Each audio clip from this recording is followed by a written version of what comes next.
This is the magic button that makes the stream go out to the thing. It's magic.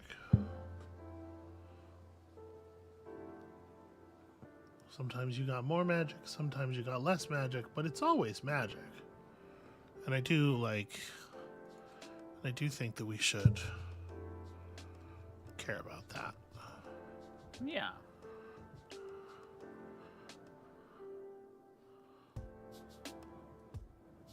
That John Cena hand thing in front of their faces. Because invisible, because you can't see. Does John Cena do that? Yeah, you know, you can't see me.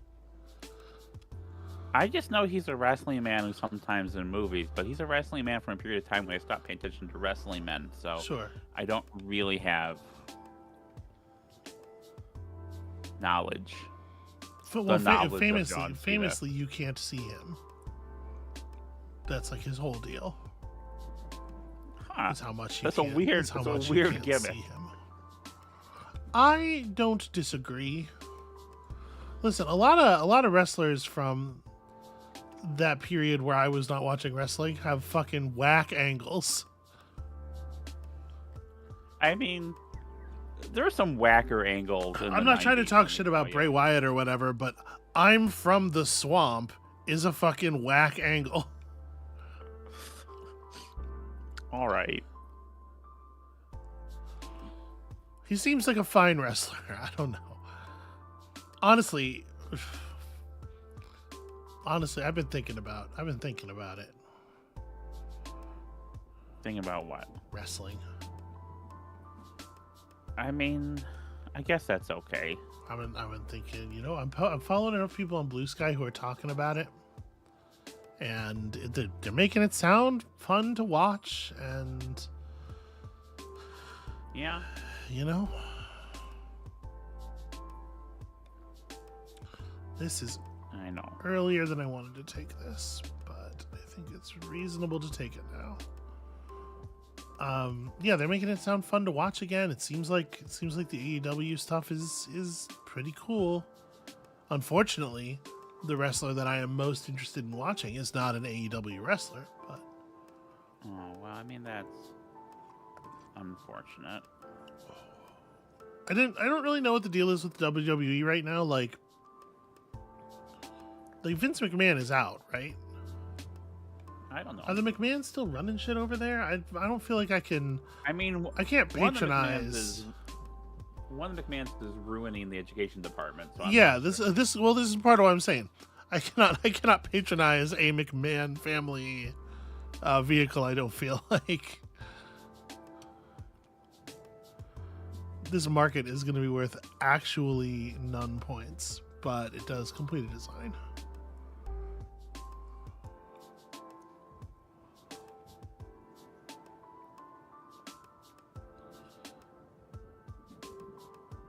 Interesting.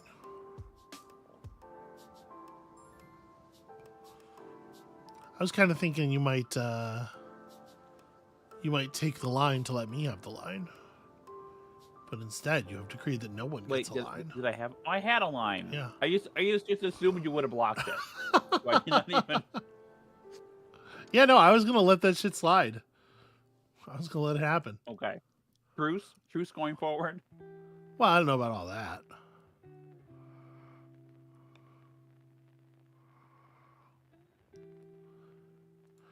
And this is a pretty good time to take an orange. Yeah. 8-point orange. Woo. Hey, guess who's clumsy? I have a button. I have a sneeze/cough button, but it's not very easy to hit on a moment's notice because my desk is covered in garbage. I gotta throw away some of these bottles and cans. Hello, Kafir. Hey, everybody. Welcome into the stream. Welcome to the pre-stream period where we aren't yet streaming the thing. We're doing this thing, which is the pre-stream. Playing a nice game of Architects of Amytis. I still don't know if I'm saying that right. Amabel, I gotta look that up. Okay.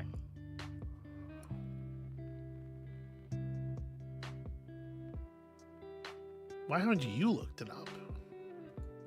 eating my SpaghettiOs.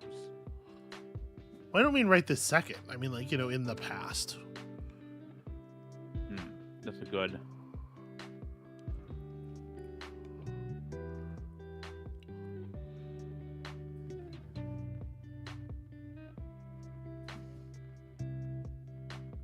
Uh-oh. Oh, chat's happening. It's directed at you, Amabel.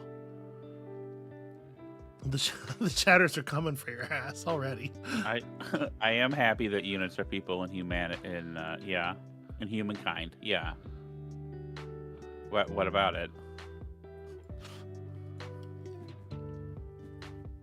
I would like to be noted that I did not accept the truce. No, I can see that. Nor did I say I would. Just putting that out there.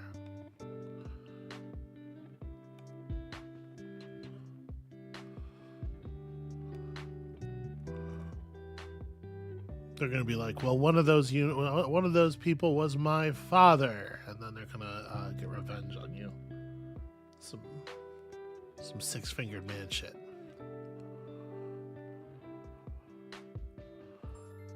Hey, Amabel, what am I talking about? Six finger. I mean, that's Princess Bride shit, isn't it? Well, yeah, but I mean, sort of like generally. Oh, I don't know. I let you talk, and I don't really pay too much attention. I love you. I love you too.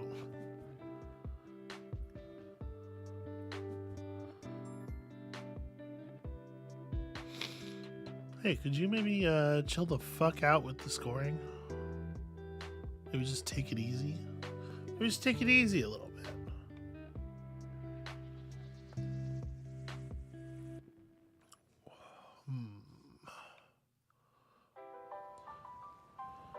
Well, I guess this is okay. If you think so, I'm not so sure about that. We all knew. We got it. We knew you meant humankind.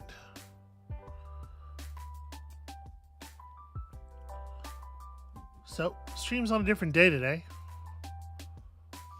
Yes. I guess we should probably... We can talk about it now. We can talk about it again later. This is... You know what my least favorite thing about live streaming is? What? Not being able to function with the sort of base assumption that people have seen from the beginning of the episode. I think we have to like explain stuff over and over again because people are coming in live. It's not really a great answer for it, unless you just put everything you want people to potentially know in the description. But like, I don't know how realistic it is to assume everybody's going to read the descriptions. Yeah. Yeah, so this weekend I'm going to be gone for a bit because I have some gentle debauchery planned. So we're doing it today instead of tomorrow. Yeah.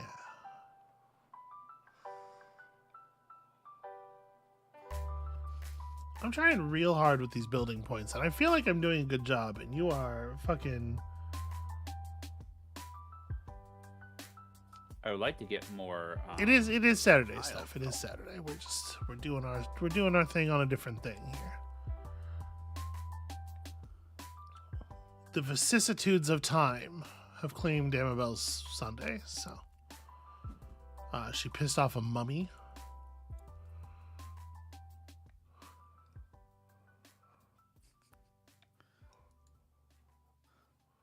So we're fixing it. What if neither one of us ever got any King's favor? I mean, that'd be pretty funny, right? It's shaping up that way. Bam! Look at that shit.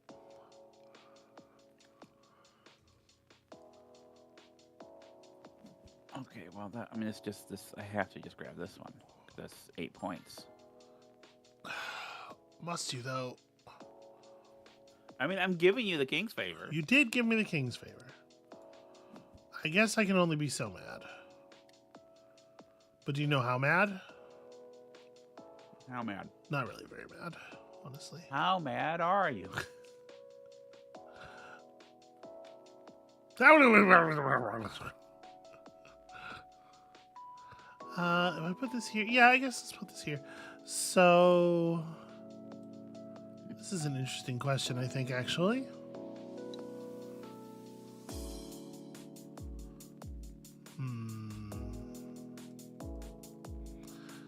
We've been depleting the stacks quite evenly. It's hard to know where the game's going to go from here.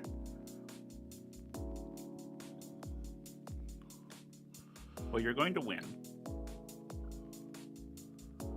You Because are. I've only won one game of this, and that was when we were not streaming. You seem so confident that I'm going to win, but I don't know. I don't know that I agree.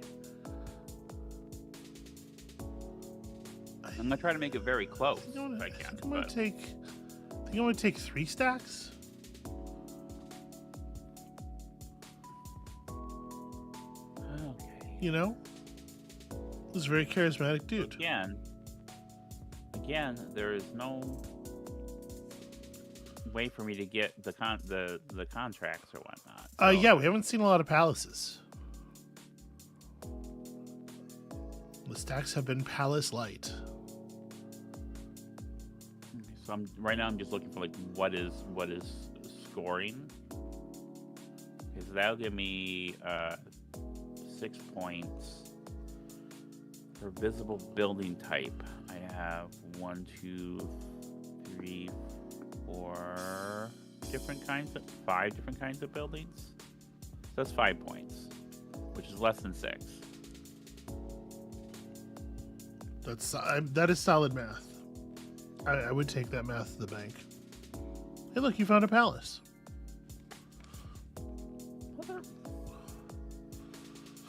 Palace Athena. They must all be at the bottom.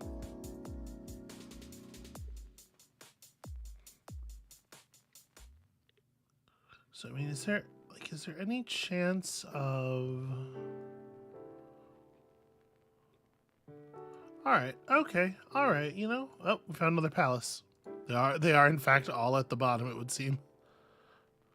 Ah, okay.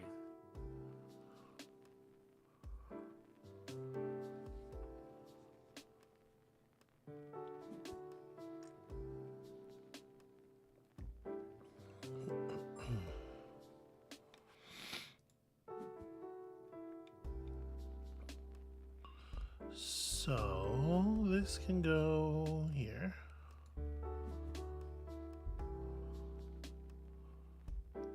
Try to buff up some heights here.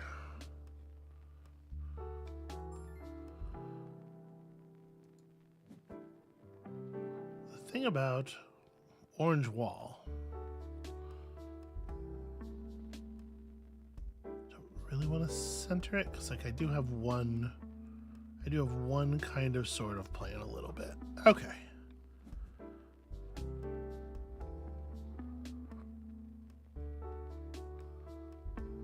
Well, There's my what? face. Got her.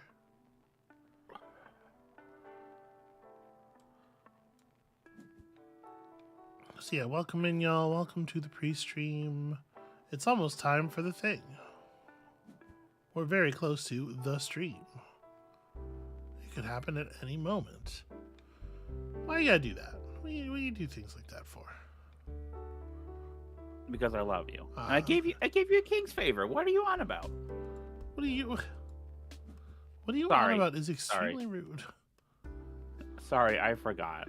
I wasn't trying to be rude to you. I apologize. All right, game could end at any moment now. We're actually seeing the bottom of some stacks here. Yeah. Okay.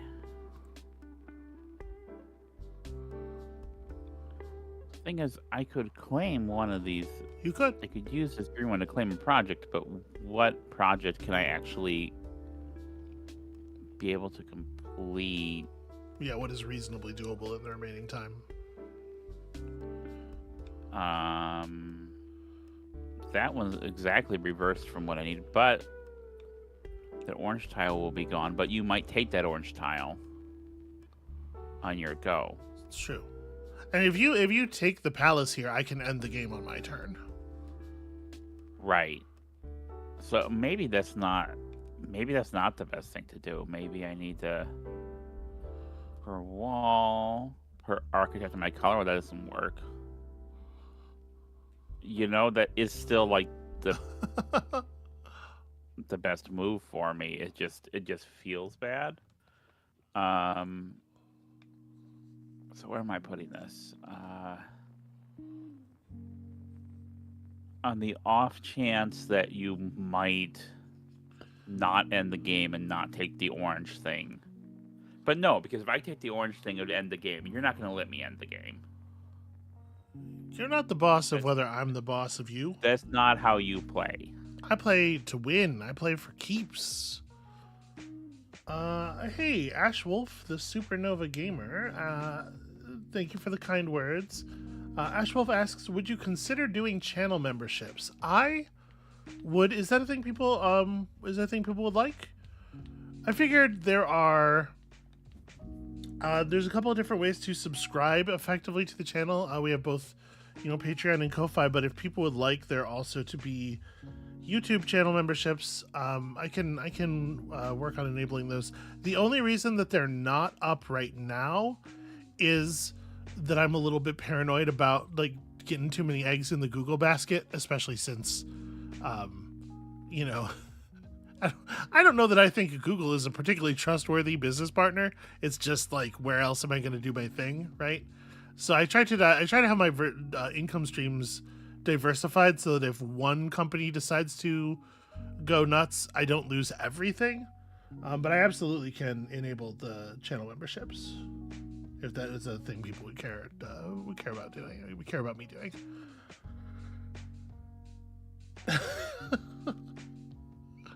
There's a Patreon. It's linked in. There's a link to it on the channel page, in the little icons on the top right, and then there should be a link to it in the description of each video.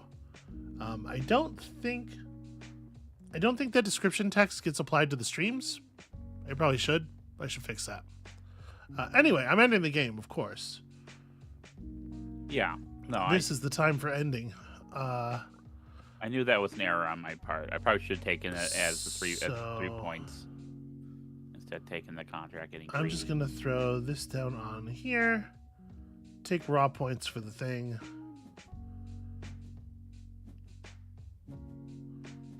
Yeah, no. Okay, I mean that's actually not. It's not a huge victory there. That's.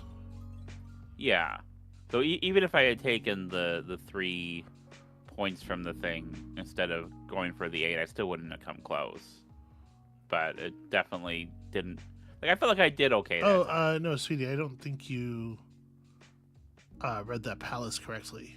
It's all validated projects, isn't it? Oh, okay. So that would have been 7 points. I mean, 7 points. Yeah, no, it would have been 7 points straight. I definitely made a mistake. I definitely should have. Because that would have been a little closer. Yeah, you would have gained. It would have just been 7. I would have been within 20 points of you instead of 27 behind, but that's not bad.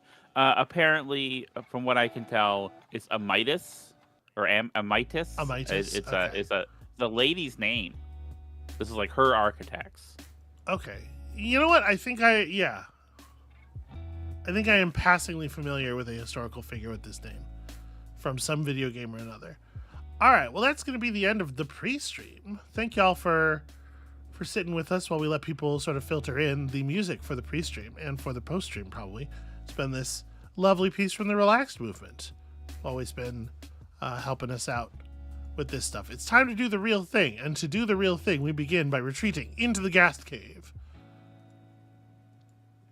Amabel, what are we doing today? Let them know while I get stuff running. We're playing more Invisible Ink. We're continuing the Invisible Ink game. The arc of it develops. Yeah. So there is a Patreon. People can give my Sweebie money on Patreon. Yep. There is a Ko-fi. Yeah. There is the Ko-fi for people who are not familiar. Ko-fi used to be just for one-time donations. They do now have a Patreon style subscription model. Yeah. to keep And you moving. should check out If the her court's Patreon because she has, I think, some of the best descriptions Okay, this for the Patreon tiers I've ever seen. They're really compliments. charming Oh, and funny. compliments make my tummy hurt. All right, Yeah, it's the so stream. Gast Welcome is so back. cool. Gast, I like Gast. Gast so much. is fantastic. Gast was illustrated by the fantastic indie comics cartoonist person Marie Enger. They helped me with the design too. I was in a little bit of a murky place with some element. I just had some sort of like floating ideas, and Marie really helped me nail it down and make it awesome. Their shit is fantastic. Check out Death to the Wizard Kings. Check out their store. Check out Marie Enger's store. That's my advice to you. But getting into some more indie comic stuff, I should probably put some more effort into finding out the stuff that is cool. But I just have so little time lately between the crying and the freakouts. How's a person supposed to get anything done? So we're going to free some agents. We're going to start today's stream by freeing some agents. Let's head over to the FTM Detention Center. Because solidarity with our brothers. This is a private That's corporate right. prison. Can They I hold high-value ask you a targets favor? there for I know what you want. deprogramming. We lost a lot of agents in the You raid. always know what I Some of want, our baby. people may be detained here. And yet I am always so Yeah. slow to give it to you. I'm sorry, I had not fed you the game stream yet. There we go. That's okay. It takes time sometimes with trans girls. All right. Elite enforcement agents on site. We'll figure it out. So we got 24 hours of power left in Incognita. We are just, as a sort of a reminder, where we are plot-wise. What we're doing here is we're just heisting over and over again to intentionally set off security alarms so that we can trace route the hack backwards, blah blah blah, cyberpunk stuff to figure out where our enemy's facility is. So let's cause some havoc. Let's fucking wreck some shit. First of all, we're going to use this console to just hack ourselves up some cash. The company doesn't need it anywhere near as badly as we do. I do want to open this door and peek.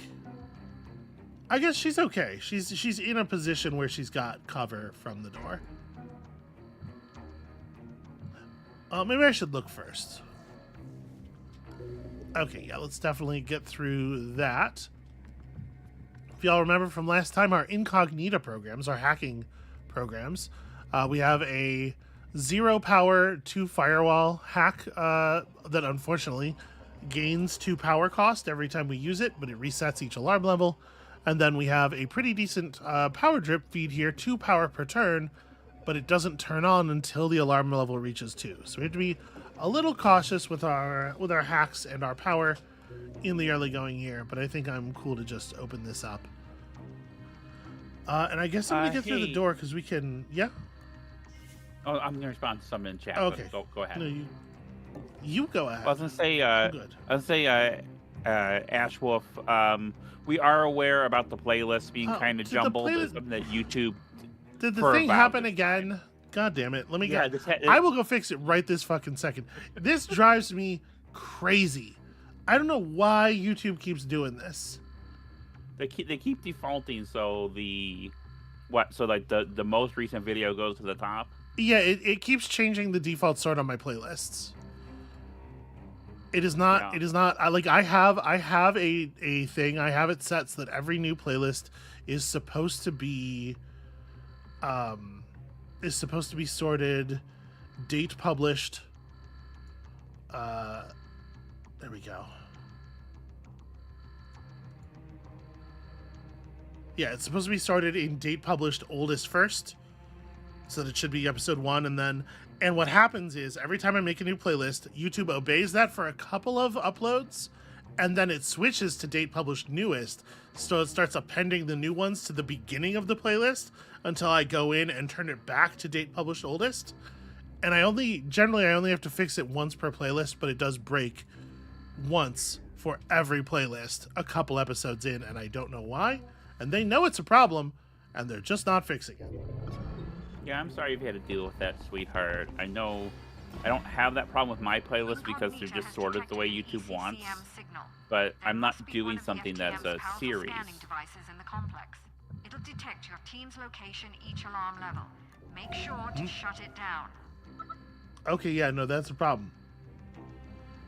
Sends a guard to investigate your location each alarm level. We can turn that off right now. It is unfortunately protected by some kind of daemon, but I don't know that we have an option here but to go through. So, here we go. Uh-oh. That's not good. That's not a good thing to be rebooting. We're going to have to spend power to fix that immediately.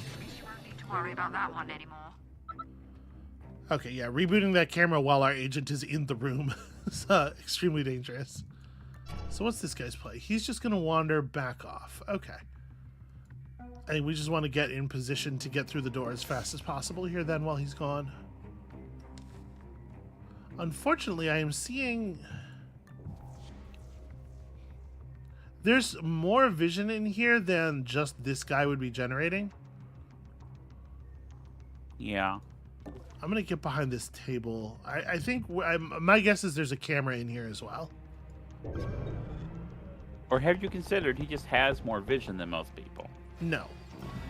This reminds me of a classic Superman story where he got afflicted by red kryptonite and started wearing a series of crazy hats. People were like, why does Superman have all these crazy hats? What's going on with all these hats, Superman? And it turned out he grew an eye in the back of his head, and he would not be able to disguise it as Clark Kent. So he started wearing hats as Superman so people would not think about the eye in the back of his head. You know, comics of a certain era. So this is awkward. So rad. This is pretty awkward. We literally can't hack that camera until the power level goes up. The fact that this thing reset a camera in a room we were already in, forcing us to spend 2 charges of Mercenary on the same turn, means that Mercenary is now so expensive that we can't use it to crack a single camera. And we don't have a way of crossing this room. We're just going to have to sit here. All right. Comics of a certain era were written for small children. And I mean, and so they're going to have the qualities of stuff written for small children. Amabel, that is not for small children. The problem with what's going on there is not that that's what small children like. Alright, so I intentionally waited for the alarm level to go up, which resets the cost of Mercenary, allowing me to finally get control of this camera, because otherwise we're never going to be able to move in here. They got us, Amabel. They got us with that one. They did. Alright, Nika's going to make a dash into the corner here where she can hide behind this device. We may as well rip out the insides of the scanning amp. We'll be able to sell that shit. And then let's have a peek through these doors. We got another dude who seems to be entirely stationary. Not the most approachable.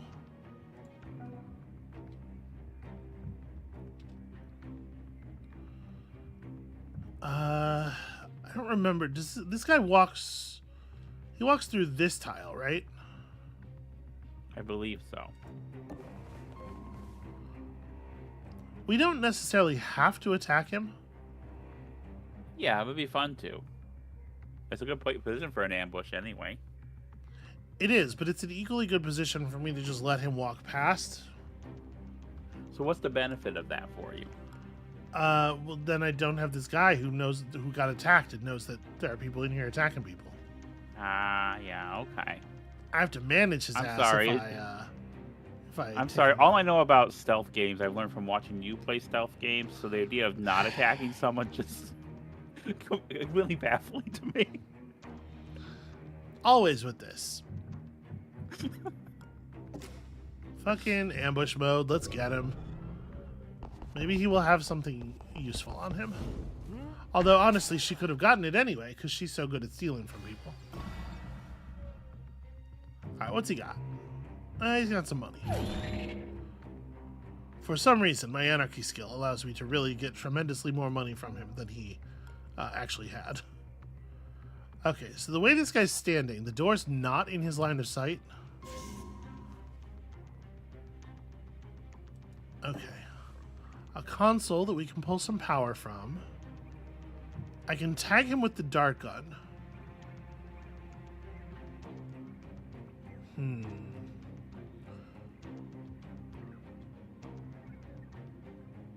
If I just run right over to him, like this is hidden. All right, I'm going to tap this for power because I think we're probably going to need it. I'm going to move to here. And then her Volt Disruptor does consume power when used. Like, I almost would rather spend the dart, even though the dart's a pain in the ass to recharge.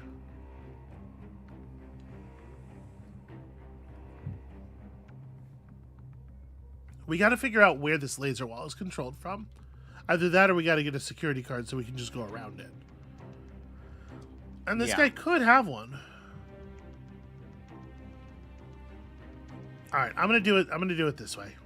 I'm going to step in front of him and immediately just jump his ass. You get one step. They draw and then, you know, they wait a second before they fire. No security card. Okay, well that's pretty not ideal. This is trouble. Yeah. There's another door up there though. That's not locked. Right, but I can't get to it. No, in the room in the other room. Oh no, I know that. All right. I know that. My guess maybe. is that this is where we want to go though, given the way the security's arranged. Yeah. All right, we're just gonna abandon this dude. Close door. And you know, we're here. Let's let us into this safe. Let's see what the daemon is. Oh no, my AP. 3 turns of -2 AP. That's rough. That's pretty bad. Okay, and it was just money. Alright, well Nika can grab this dude and carry him to a position where he's not visible to just like everybody. And I guess that's gonna have to do.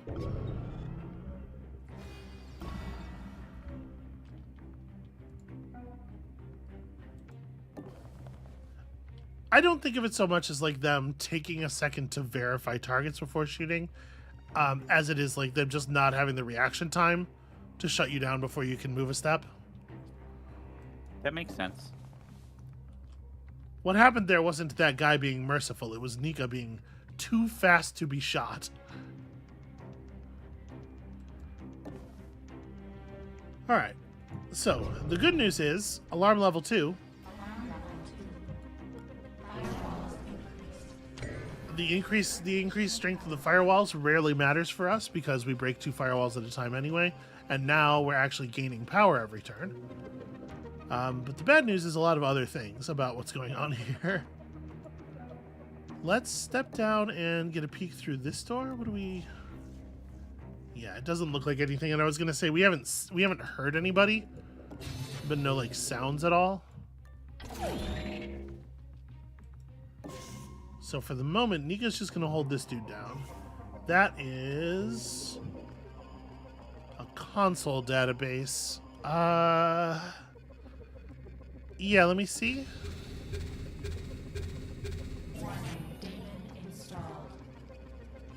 Okay, but now we have 2 turns without incognito while she digs that daemon out of her code. I mean, this gives us some idea of the shape of the facility, the locations where there are more terminals, but it doesn't necessarily tell us where the detention center is, which is the thing we need, obviously.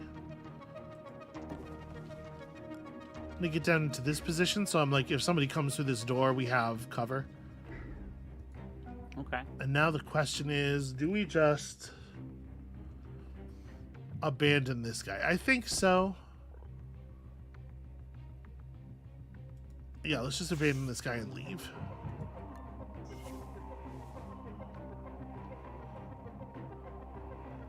I'm a little reluctant to just leave somebody in front of a door, you know, for hopefully obvious reasons.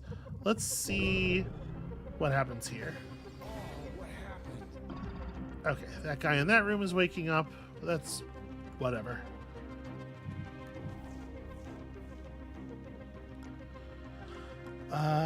This vision. So you see how we have like yellow squares over here?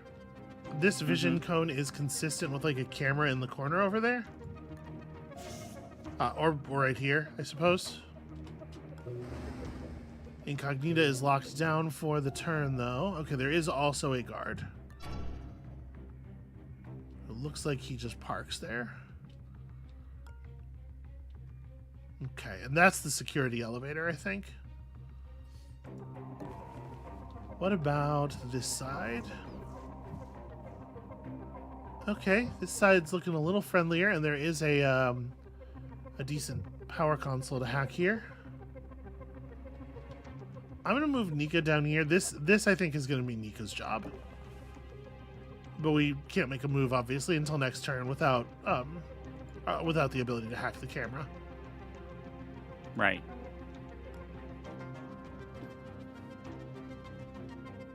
All right, we've had to waste a lot of time here, and that is making me a little bit nervous.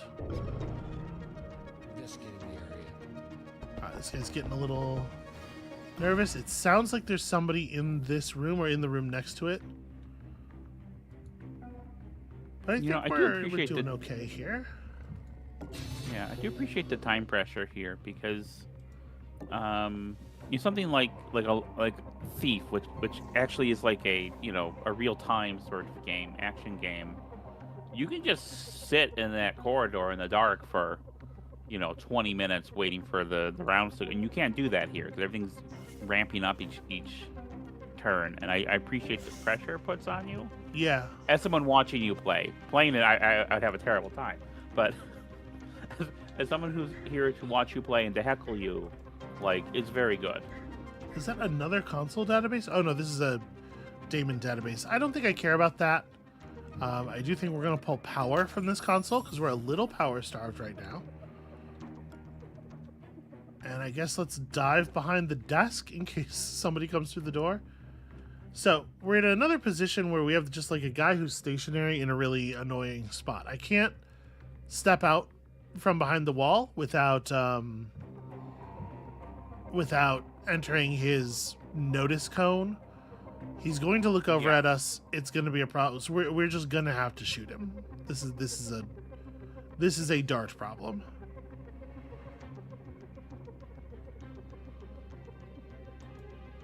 What the?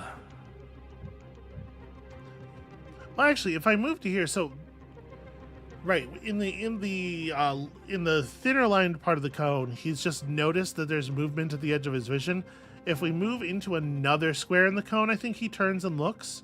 So actually, I can rush him. Okay. Yeah, she can make it exactly enough spaces to tag this dude. He has money, but nothing else on him. And we are aware of a camera drone in the next room. Alright, let me grab this dude and just haul him a little bit. We've been sitting here watching this room long enough that I feel like we know this camera drone does not come through this door. So we'll just park this dude over here for a second.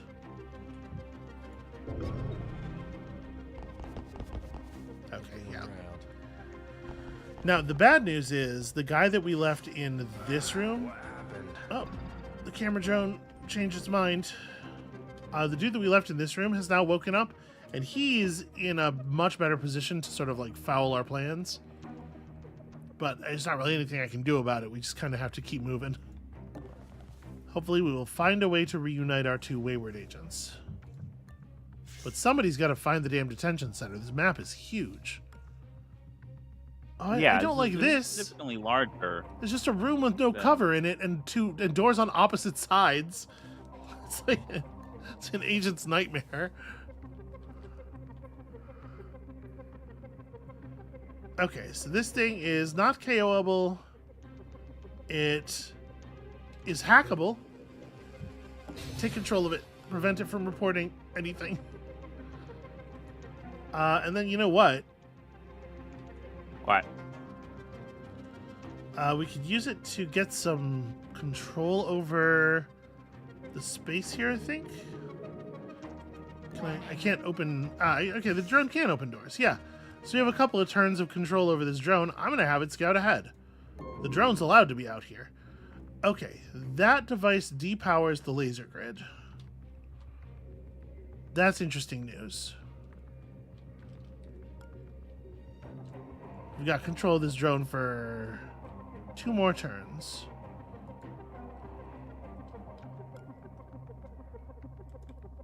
Let's have Nika run in here, grab some more power, because we are absolutely desperate on power. And then I guess just continue to hold this guy down for the moment.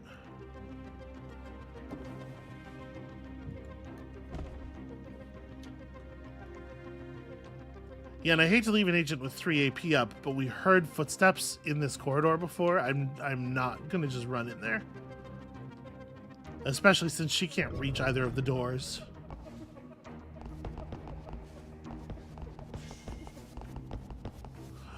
Okay. Additional guard patrols. Alright, so apparently the security elevator's in that room. Good to know. It's not this one. So that is a security guard with 4 armor because it has a barrier.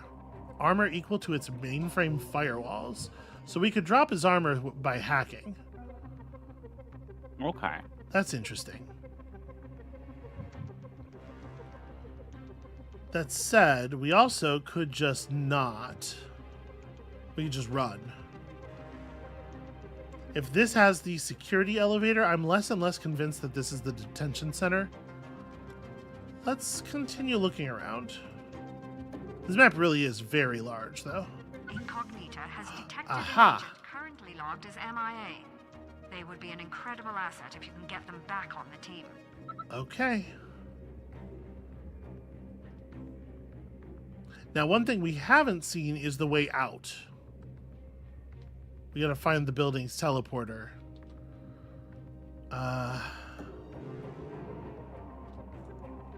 So we have the detention processor guy. Like, it is just one human man guarding the inmate. But unfortunately, there's no way out of this room. There's no other way out of this room. The teleporter is somewhere else.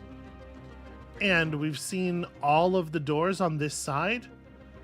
So the teleporter is either here or here. My guess is this door right here, I think, leads to this area.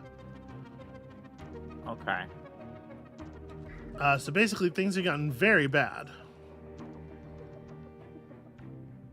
All right, I'm gonna have her make a run for it. Shit.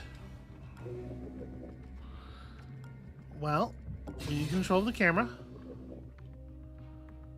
So we found the teleporter. Great news. Okay. I'm gonna have her hide back here. I don't think that guard's gonna come all the way in because he's gonna run to this space. He might open the door, but as long as she stays flat, we're good. We'll put her in ambush mode anyway, but I don't think there's any chance that he actually goes after her. So you see a path now. You just gotta, it's gonna be a little treacherous. Yeah, I'm trying to figure out where I want to leave this guard because he's going to wake up 3 turns after we step off of him.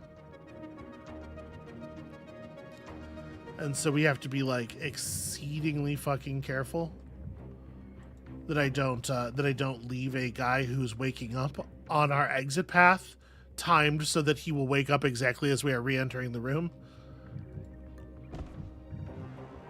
I will hijack this console. Continue to pull power. And this thing's about to de-hack itself. And this guy's watching the door, and this is a whole entire mess. How do we get out alive, Amabel? Hey, we're checking it out. I don't know. I mean, again, the only like experience I have with stealth gameplay would involve using a bone deleter. Alright, we're gonna hack this guy's special barrier suit. and just keep her in ambush mode. I don't think you have a bone deleter in this game. And No, we do. Everybody has. Each of my agents is carrying one, and we're about to delete some bones. Okay. This is the only way we're making it out of this. Okay, but then they keep getting up without their bones. That's very confusing. Shoot. That's probably not where I want. Fuck. So this thing's KO'd for a turn, effectively. So next turn we'll have enough power to hack it again. Because Mercenary's back up to 6 power cost. We just turned off that guy's armor. He sees her, like he can see, she's in his area of interest. So he's going to walk through the door. She's going to tackle him. And then we just got to figure all this shit out. One problem at a time. Okay.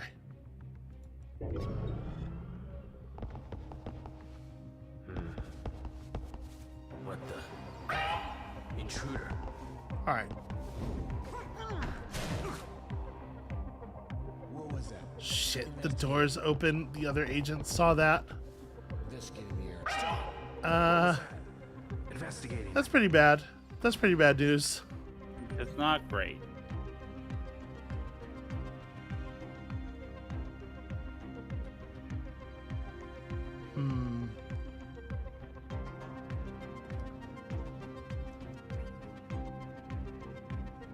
So obviously she can solve her problem. I can dart this guy and then just make the dash for the other agent. We have to be able to hack the door console, which we can just barely afford to do. I don't believe there's anything that she can do to stop this guy from shooting her because her weapon is on cooldown. But the good news is if she gets shot right here, we can med gel her on the way out. Okay. The other option we have, of course, rob this guy real quick before I get shot. The thing we could use a rewind, right? Yeah. Probably I should. Probably we should. I did a silly inadvisable thing, and we can fix it by just not being. Oh. No, it's a rewind to the beginning of this turn. Uh-oh.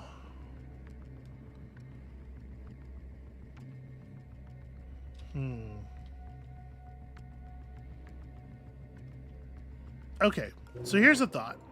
Here's a thought where we might change some things up. She has up to 2 armor piercing at the cost of 2 power per point of armor that she pierces. If we just hack this guard once, now she can tackle him for 4. It's going to cost her 4 power to take him down, but it would cost that to hack him with Mercenary, and her taking him down won't increase the cost of Mercenary. So I probably should let her just do that, even though nothing else about the situation is going to change, unfortunately. And then this way we have more power to solve the other problems with. Okay. To be perfectly honest with you, I don't know that we really do want to change very much with Nika. I could tack this guard now.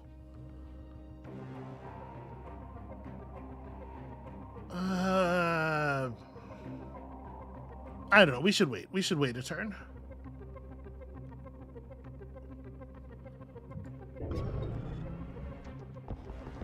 What? So that guy walks over onto the drone to try to investigate what's going on with it. She does her thing. Hey, investigating. That guy runs over and shoots her, and there's nothing we can do about it. Stop there. What was that? Investigating. There's going to be like 12 security guards on her, too. That's really rough. All right, it's fine. She's still going to rob the dude she knocked out before she gets taken down.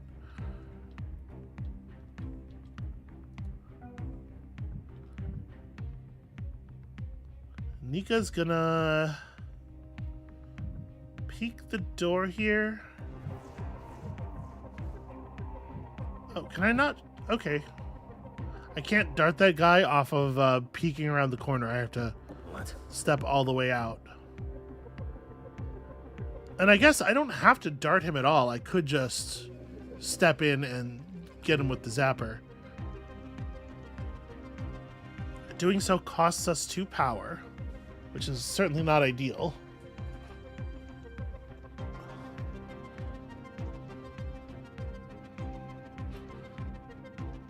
But darts are hard to come by. Yeah. We have to hack this. So I'm trying to figure out how do we have enough power to continue to deal with the drone.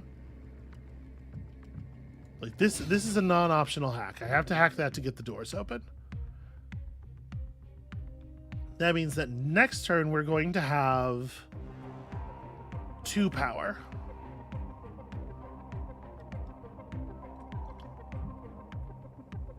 If I hit this guy with a dart, he goes down in the same tile the drone's in.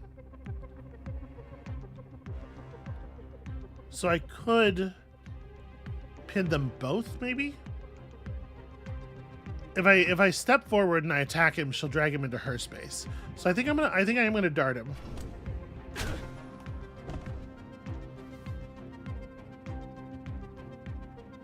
Make the run to here, which because of her AP surge after taking somebody out, will leave me with enough AP to get back to these guys and stand on both of them.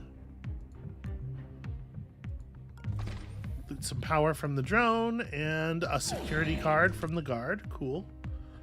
And then the door's open. We've saved Shalom 11, who I don't know this guy at all, but he's got a lot of AP, and that's what we need right now. Welcome to the team, buddy. Do you want a weapon? Do I want to pass off her gun, maybe? So that they both have one? You know what? Let's make it so we both have a weapon. Okay. Okay. So that's as rescued as that can be. This situation is totally fucked.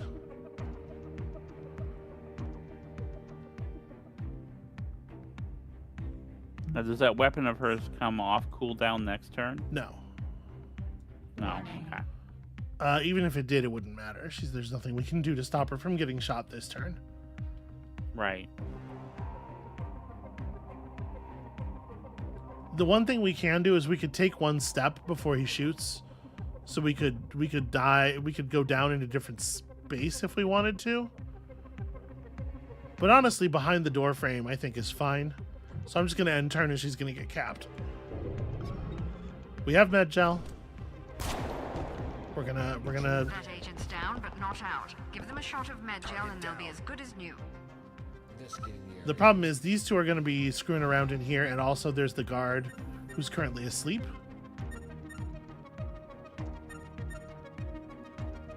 The rewind thing is flashing like there's any chance that that's gonna help.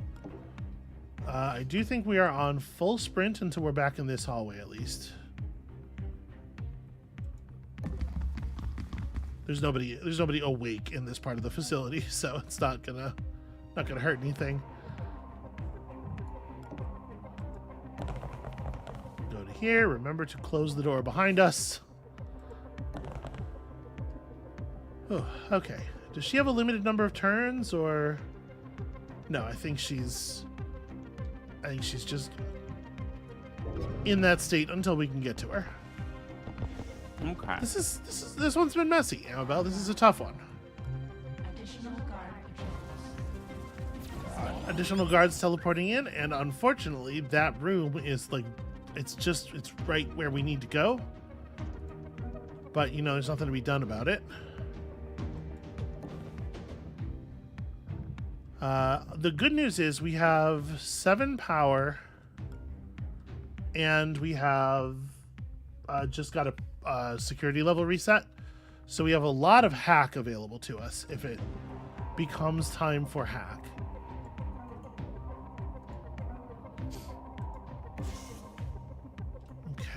we know there's a guard in here. There's no cameras for me to hack, right? No, we have all the vision we're getting.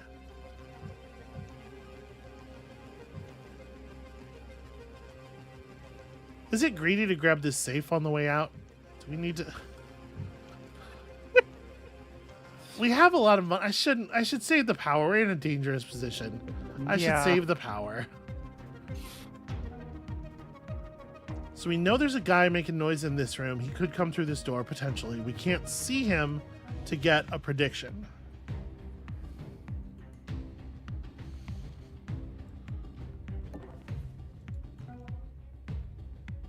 I'm trying to have room for both of them to be in cover. The danger here is that if the person in this room comes into this room and turns this way, they will see Nika, but there's not two good cover positions that... Yeah. And we certainly can't afford to go slow. Not ideal, not ideal.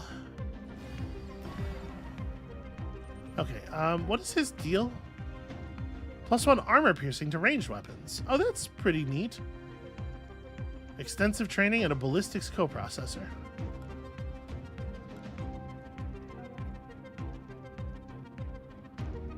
So the question is, I'm not 100% sure how the mechanics of this will work since he's watching this position. I think I can move Nika to here and tag him. Okay. This will put us in the stop where you get shot position, and then we just drop your ass. Hey, investigating. Okay, Nika's adrenaline regulator gives her another 3 AP. We're gonna peek this door. Is this guy looking directly at me? He's not. He's in investigating mode, but he's not actually looking over here. So we can just run through, and because she has the volt disruptor that has no cooldown but consumes power instead, we can just grab this guy too. This is like Nika's whole thing. Nika could just go through dudes, and then we get another 3 AP.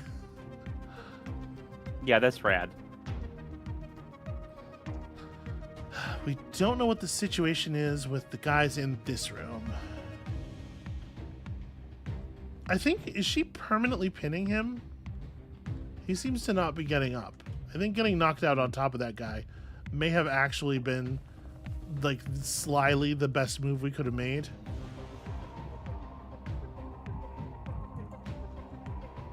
Oh, that's a shame. You can't put her into ambush mode if you've attacked somebody, even though her weapon is capable of doing multiple attacks, just because that's like the general rules. Close the door, we'll pin this guy with Shalom, and then we'll see what happens here. It does look like we actually have an opening though, huh? Yep, and the guy who came through the security door went the wrong way. Or the security elevator went the wrong way. And actually, this guy moved to a position where we don't even have to attack him. Shalom can just sneak out this way. Okay, the other guy did wake up eventually. So we're going to have to turn his firewalls off to be able to hit him. And Nika can absolutely do that this turn. And I think we'd better... Yeah, I think that needs to happen. So tap, tap.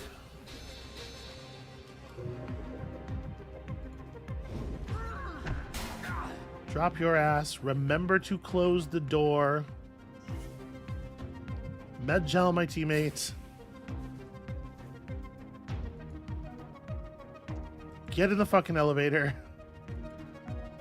You drag the body to the side so that next time we open the door, it doesn't, immediately reveal what's going on. And then Shalom just has to actually get out of here. So here's the thing about Shalom.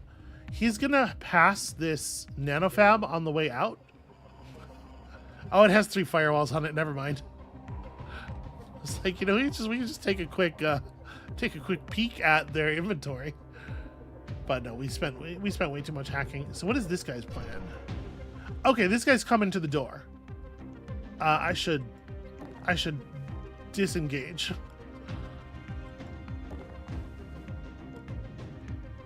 I could tag him, but I think it'll be fine. So, like, he's going to see his unconscious colleague, and he's going to freak out. But I don't know exactly what he's going to do. And I guess We assume he's gonna freak out. Maybe he hates that guy. It's going to kick him. Even if he does, if he freaks out and turns around, I can just tag him then, right? Yeah. All right. And Nika is in sprint to the rescue mode if she, if she needs to be. I suppose Banks should be on the closer tile of the elevator for the same reason, just in case we need to sprint to safety. They're down. I'm calling it in. Okay, he stepped forward. That's pretty ideal. Shalem can make it past the door. And I think we got it.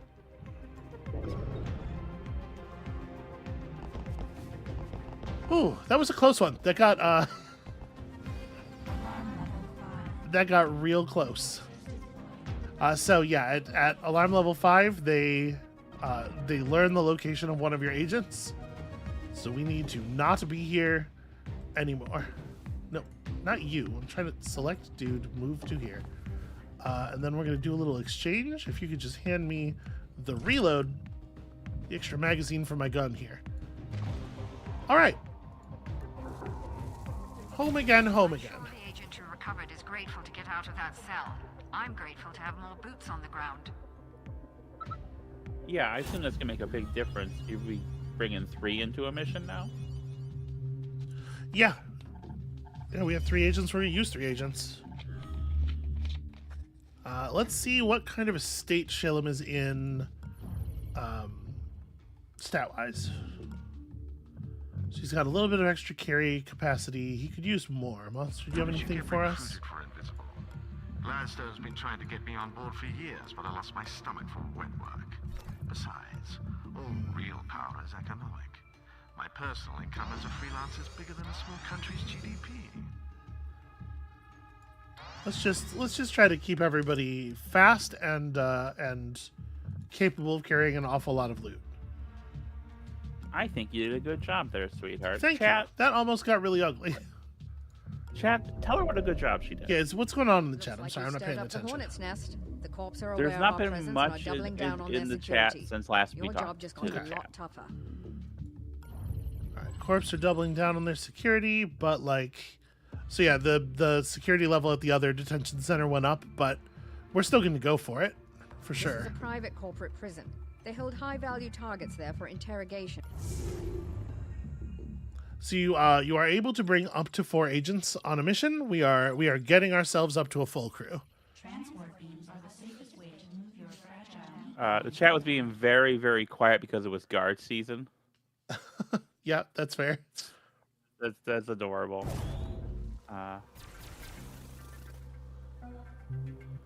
So we have 3 people now. We have some ability to deal with armor. Shalem has +1 armor piercing on the dart gun.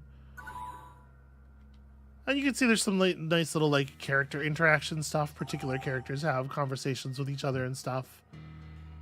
There's a lot of agent backstory if you are interested in learning it.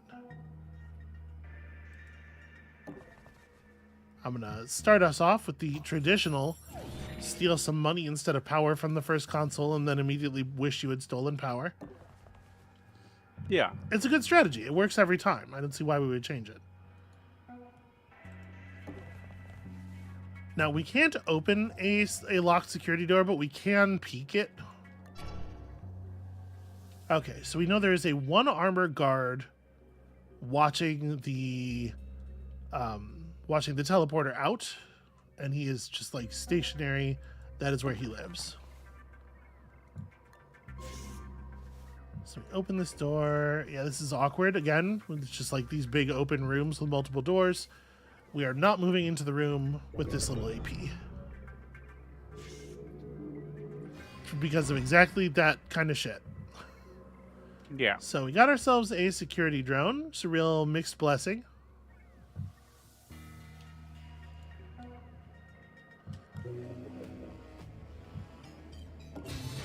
I mean, let's take it over, right? We'll grab this thing's brain and we will just sort of wiggle it about. Okay, so we have a Love that 2 board for armor you. guard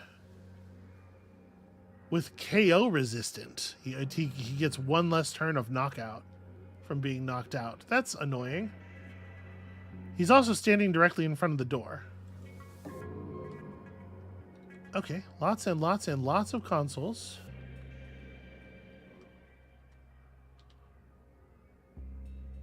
He's on his phone. My guess is he doesn't move.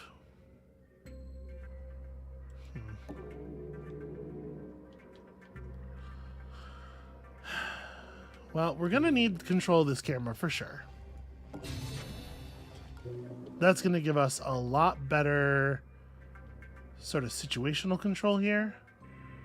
Now that we have control of the camera watching him, we can spend anybody's AP to predict his movements. And yeah, he is in fact just stationary.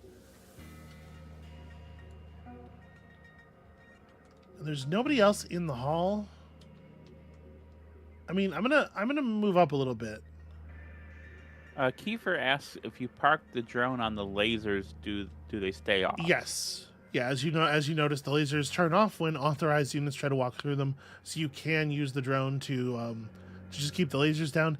In this case, it's not going to matter too much, it seems like, because there's just doors on both sides of the thing. But there definitely are maps where that would make a big difference. Good eye, good looking out. We're definitely going to help ourselves to some power here. We know that door just goes through to there, so we don't really know. There's not like a lot of active patrols around here, it would seem. It might even be safe to just move her all the way into the hall if this guy's completely stationary and start grabbing power from the hallway, but I'm a little nervous about that one.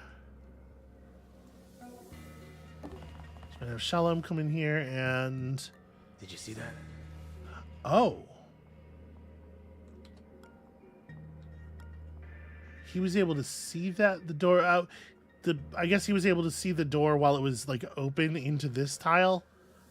Or so, I don't know how he saw that, but that's not great for us. He might have been close to Red Kryptonite. He might have more eyes. Yep, that's it. Well, the good news is her thing does have armor piercing too. So we're just gonna grab him. It's not ideal, but you know, taking the guard down is probably worth it. So Shalom needs to fucking also be behind cover, I guess.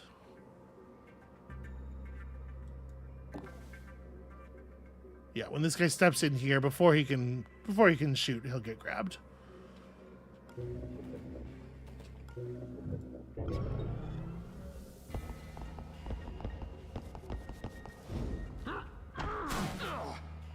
Alright, that's going to consume a little bit of power, but it's fine.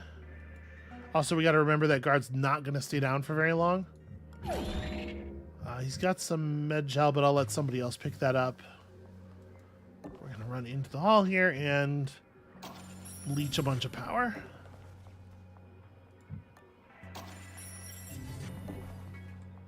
Okay. Nika can hold him down. Oops, not that. Oh. I think that item's fake. I think that item's only there for her because of her ability to get more items from guards. I don't think that's a real thing. Okay. I don't think the drone can't open a security door, can it? No. Okay, well then I'm gonna just park its ass in the corner, I guess. Let it reboot over there, not looking at us. And we're gonna real quick try to figure out if it is gonna be feasible for us to enter this room. That's a turret. That's fun.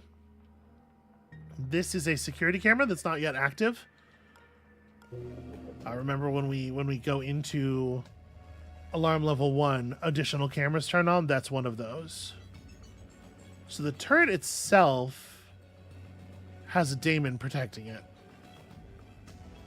The power for the turret doesn't, but it also has enough firewall, so we'd have to double hack it. I think I'm just going to go ahead and brave this. Ugh. Okay, that added 1 armor to all guards for 3 turns. That's pretty not great. But the good news is it did give us control of the turret and to give us vision from the turret as well. So we know some things now.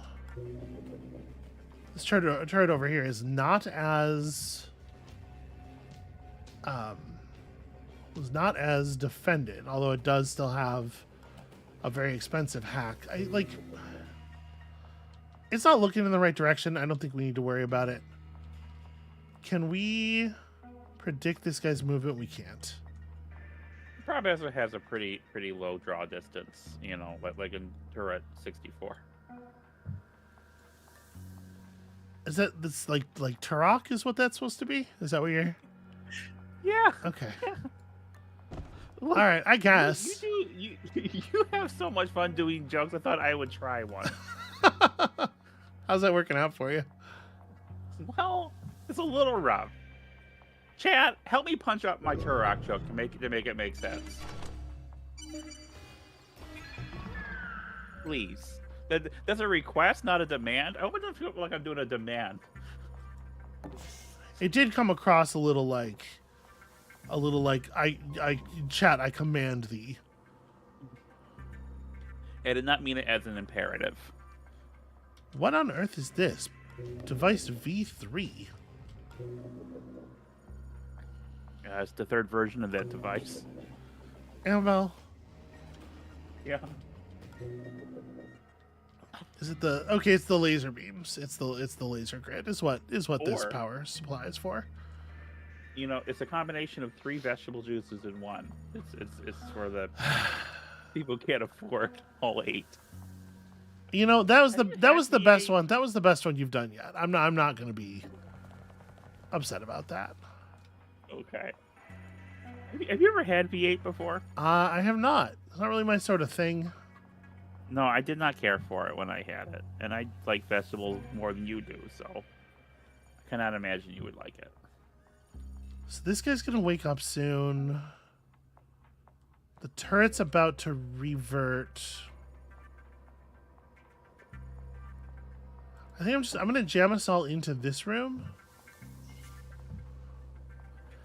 The question is whether it's safe to just run through here, because there could be a guard from that side, right? I guess I'm gonna tuck Banks in this corner.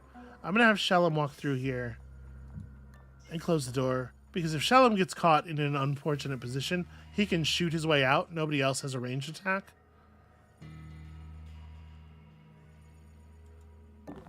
Yeah, somebody's gotta go see what's up.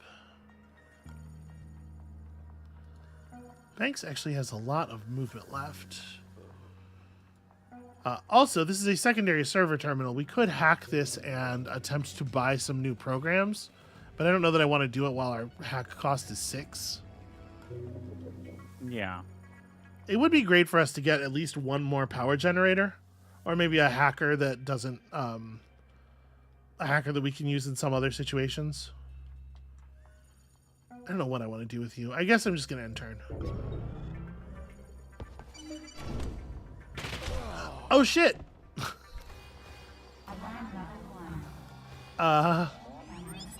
Well? I should maybe There's have... a lot of blood. I flipped the turrets. We don't have any direct control of the turret. It's just in murder mode.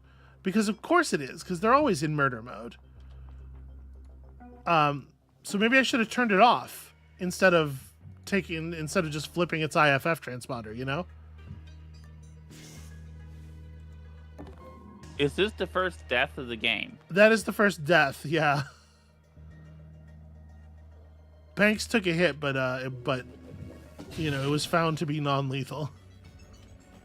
Alright, we're gonna get control of that camera real quick. And also, fuck. So as you saw, the guards have heart monitors I believe they all have heart monitors. And so that guy dying dramatically accelerated the security level. It's not good for us that happened. Did that decrease the cost of your hacking though? Well, I mean, the security level going up. Reset the- Yeah, I'm going to drag his body into the corner so he's not as visible. Notice she picks up and drags all the blood as well. It's not okay. All right. When you're implementing stealth mechanics, you have to make some decisions as to what exactly is and isn't going to get implemented. This is just the way of things. Can I tell you one of the because I was rewatching the Thief series that we did a couple weeks ago because I needed to get footage for something. Yeah. And so I came across the bit in one of the episodes when we realized that when you killed someone and left blood, and if guards saw the blood, they were alerted. And that was so cool. I like that so much. Okay. Because that's not something I would think of as that was like 1998. Mm-hmm. That's something I would think of as a 1998 thing. Okay, this is interesting. So, breaks 3 firewalls for 1 power, but with a 5-turn cooldown. That's very cool. I do think we want that. And this gives us 6 extra starting power. I would love both of these. We cannot afford both of them currently. I think I'm going to pick up Dagger. More than I love the mobilization in Humankind. Yeah, probably. I did find that more delightful.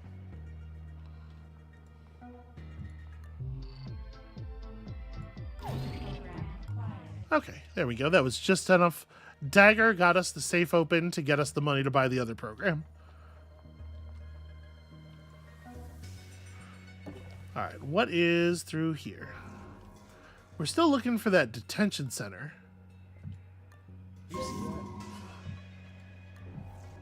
Okay, it's just a man.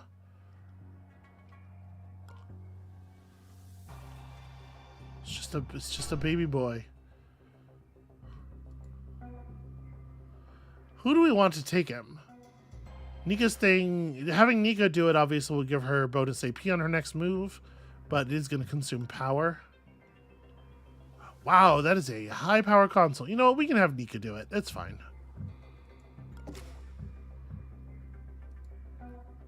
So Banks just needs to kind of get over here and be chill.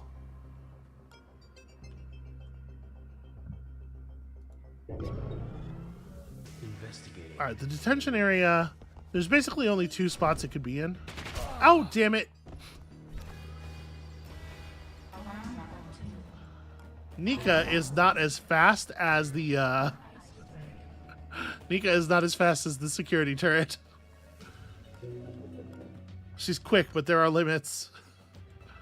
Well, what do you have? Security pass card? I mean, that's good. We're gonna need one of those. Actually, let me pass that to Nika for the moment, because for right now, Banks is headed this way. We could. This is a lot of power, and we did just flip power levels up to the point where we're gaining power. So we could convert this thing into 400 credits.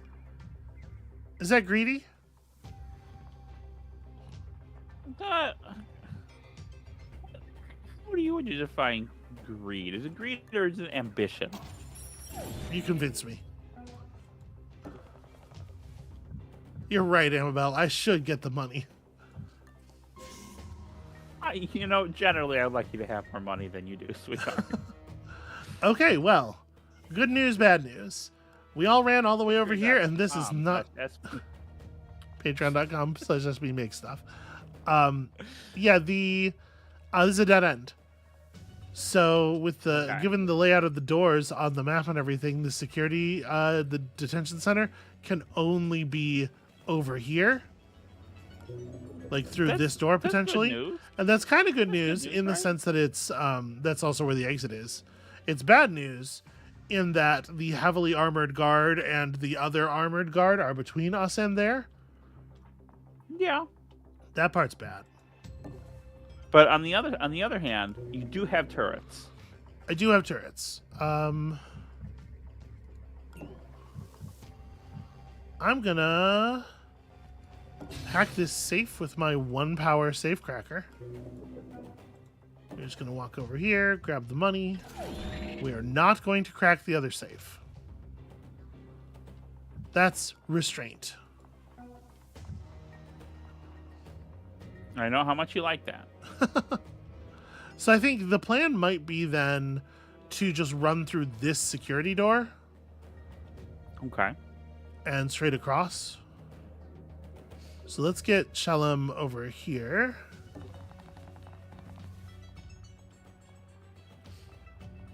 Yeah. I don't know why they built a security turret Looking around. in a position to just watch the corner of this room. So I don't know if you can tell what's going on there. The drone is doing active scans. So in addition to trying to just see us, every time it stops its motion for the turn, it is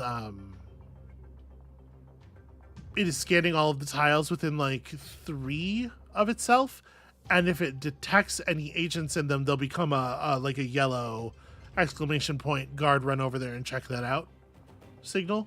What was that? Okay. What was that? I did not think he was going to be able to hear that. We are obviously full sprinting. The good news is, if he comes over here and he discovers her, she can take him down.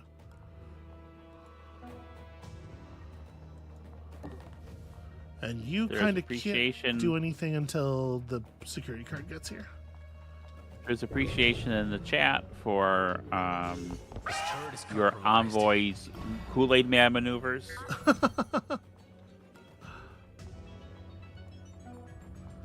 Ooh, okay, so this is tricky. I don't know what's going to go on here.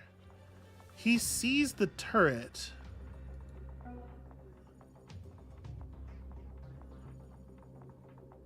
If I enter, so because he's in guns up mode, when we step into a space that he can see, he might immediately fire. I guess we're just gonna have to test it. And we got to rewind, right? Yeah, we gotta rewind. Okay, he doesn't. Damn it. They got away. Fucking go, go, go, go, go. What's that? Investigating.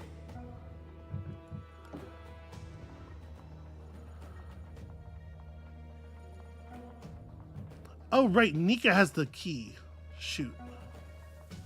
I ran the wrong person to the... crap.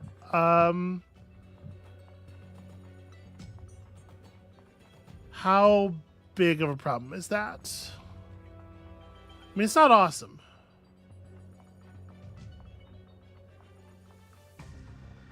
Her thing doesn't have any armor break at all? No, it doesn't.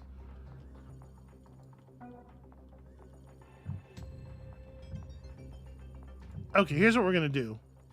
We're gonna play a little game of pass along. She's gonna hand her gun over, or she's gonna hand her tagger over to him. Nika's gonna go to right here. What was that? Investigating. Shalom is gonna walk over, hand Nika the thing with the armor piercing. Nika's gonna close the door, go into ambush mode, and we'll pass it back afterward. Okay. Taking out enemy controlled turret. Oh, he's gonna again hesitate on the turret. Okay, never mind. Plan maybe not even necessary. So we have a question from the chat. Kiefer is asking, what does that cistern in the room just below the security door do? Like, are we talking about this? The sort of the gap down here? Because if so, this is nothing. This is it's just art. It's Okay. it's collision breaking, right? It's a space where we can't walk, but it can be seen over. But it's just, cyberpunk machinery. And here, you apparently, can have your zapper back. Ash will be back soon. Is going to do a thing called faxing. When was the last time you sent a fax, sweetheart? It's not as long ago as you might think. My mom is in the medical industry, and they still do a lot of stuff via fax, and she does not own a fax machine, but she does need to fax stuff for work, so I sometimes have to... I periodically have to reteach her how to send faxes from her computer. You can do that? So, it happens. Yeah, of course you can. Amabel. What? Yes, of course you can Why? do that. No. I thought you would need like a fax machine or a phone. There's no phone line for a computer. How is it fax? Sweetie.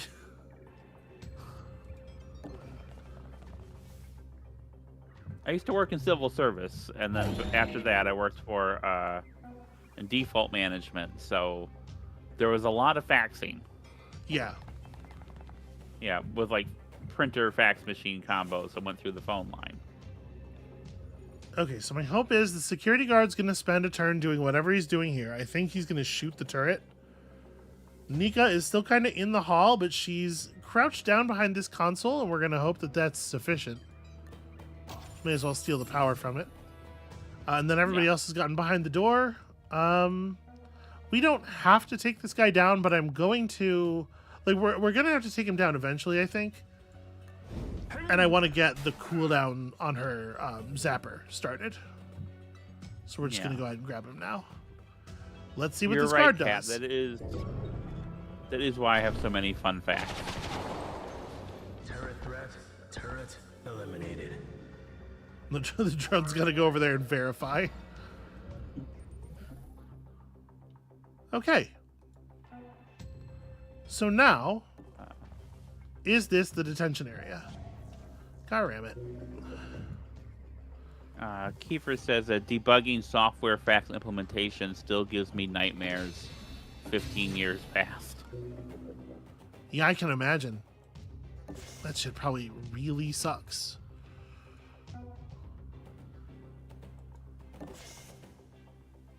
Could you please close the door? I was clumsy and forgot to close the door behind me, but we definitely want to be abbreviating enemy sightlines here. Drag the security guard around the corner.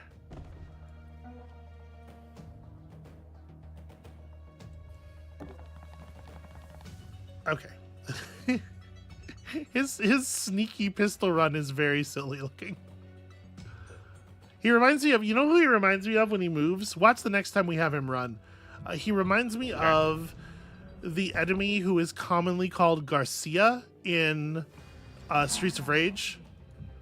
Additional guard patrol. Okay. How It's been a while. he's like he's like one of the most basic ones, and he just like he spawns with a knife, and he's just like holding the knife like it's emerging from his chest, and he's all hunched over it, and he just runs at you really fast with both of his arms completely stationary. Okay, you might have to show me later. If you play the first level of any Streets of Rage game, you're gonna kill like 50 of these guys.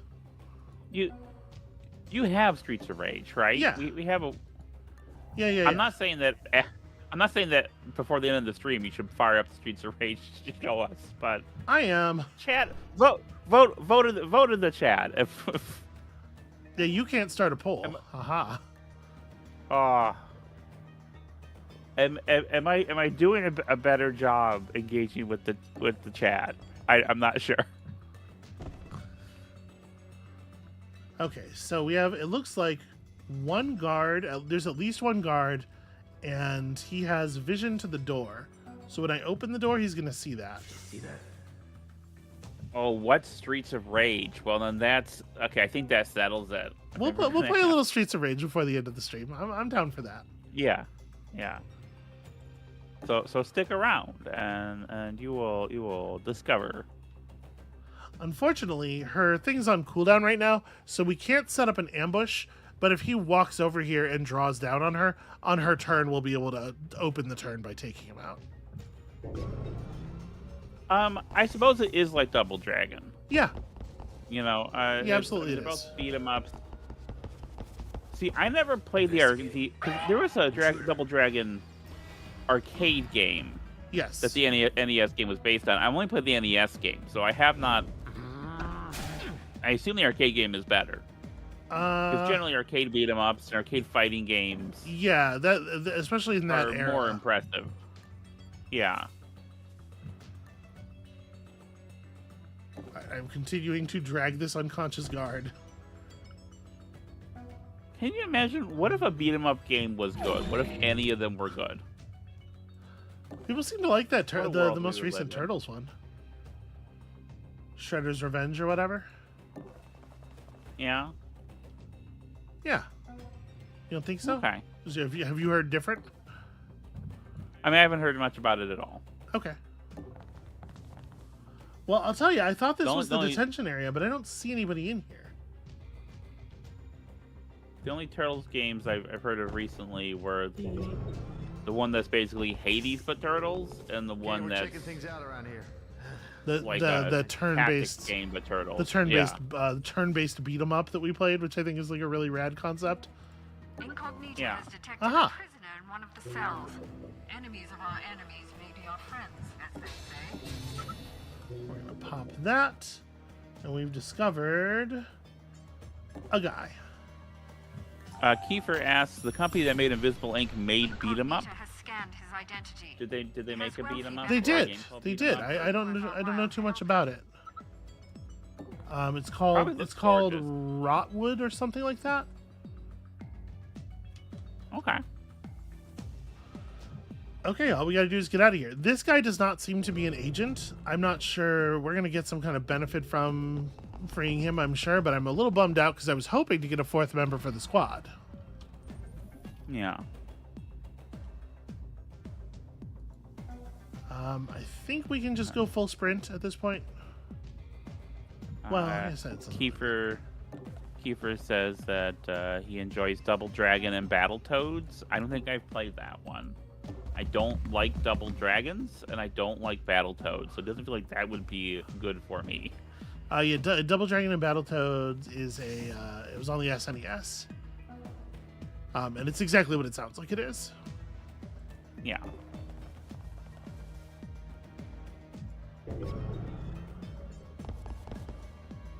Alright, awful lot of dudes running around panicked, trying to figure out where's the agents who are fucking everything up.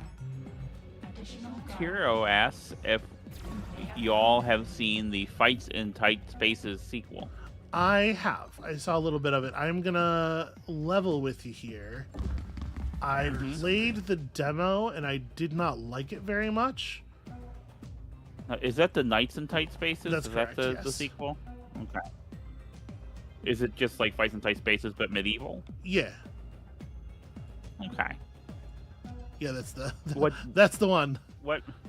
Well, I haven't seen it, so that's why I know the title. What did you dislike about it? So they're trying to do a party thing there. Instead of Fights in Tight Spaces, you only ever control one character. Yeah. In Knights in Tight Spaces, they're trying to give you a party, and the way at least in the demo, and this was one of the very, very early demos. It wasn't like the most recent Next Fest or anything. I'm disappointed that our people weren't down there, but at least we got paid. The Keep looking, operator. the way that they are assembling the deck from your available characters and stuff, it's just like Fights in Tight Spaces already has some problems where it's very difficult to control the cards in the way you would hope to, because it's very easy to end up with too many cards, and that's when you're just trying to execute one strategy at a time, you know? I don't know. I need to take a proper look at it, but I have been slow to get there because I did not particularly like what I saw of that early demo. So note cleanup costs. There are some monetary costs associated with murder. Okay. They really don't want you using murder as a primary strategy in this game. It's not what the game is about. I've got something you might be interested in. I need a quick decision. This thing's hot. Interesting. Distributed processing. Artificial neural bundles may be implanted into any major muscle mass. Plenty of room in the human body to pack in additional processing power. We are absolutely going to take that. Don't go using it all up in one place now. And I'll just jam that into Banks' head. Augment installed. Alright, so 50% chance each turn to gain a point of power. That is so good for us. And I gotta tell you, I'm feeling pretty good about this this team. Moving. If the corpse get a fix on our location, we won't last long in a direct fight. Keep up the hit and run, and we might just get through this. So basically, we converted the intel that Agent had into a lot of credits. So we made big money instead of getting an extra agent there. Disappointed. I didn't really need big money so much, and I did want the agent quite badly. So we got one more. We had 12 hours before Incognita's backup power is kind of running down. We could jump to a cybernetics lab. See if we can get some cool cyberware stuff. Okay. The corporations make a brisk trade selling augments to the public, but they keep the best gear for themselves. We can get some quality time with an augment implanter if we infiltrate here.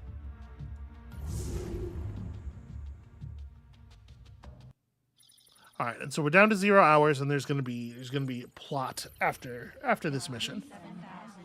Okay. Thank you, Incognita. Love to know the odds.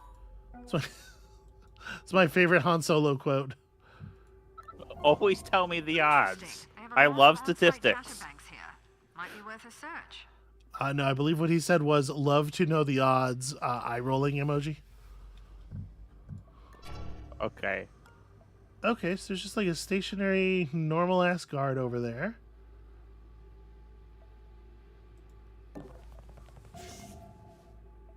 Okay, that's a camera. Not great. We can hide behind this security plant for the moment. High security potted plant.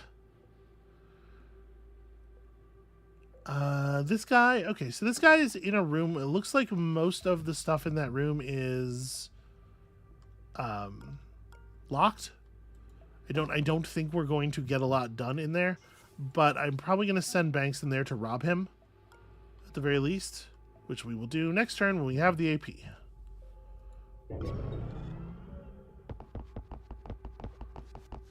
Okay, there is a second guard. That is a concern. So we got here a data bank. You know what? Let's just open it up. Okay, it told us the location of nothing. Wait, what did that do? It's unlocked. Maybe I have to walk over there and interact with it. Did you see that? Okay. Not ideal.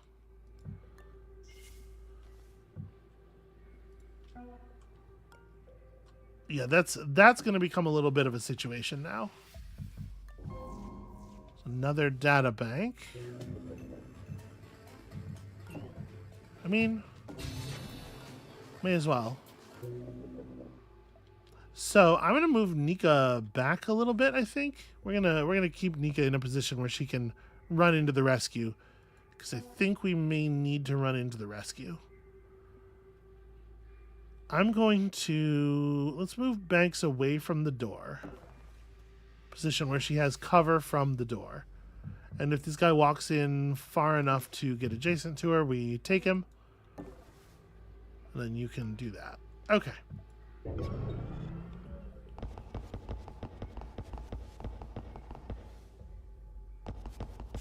Hey, what was that? All right.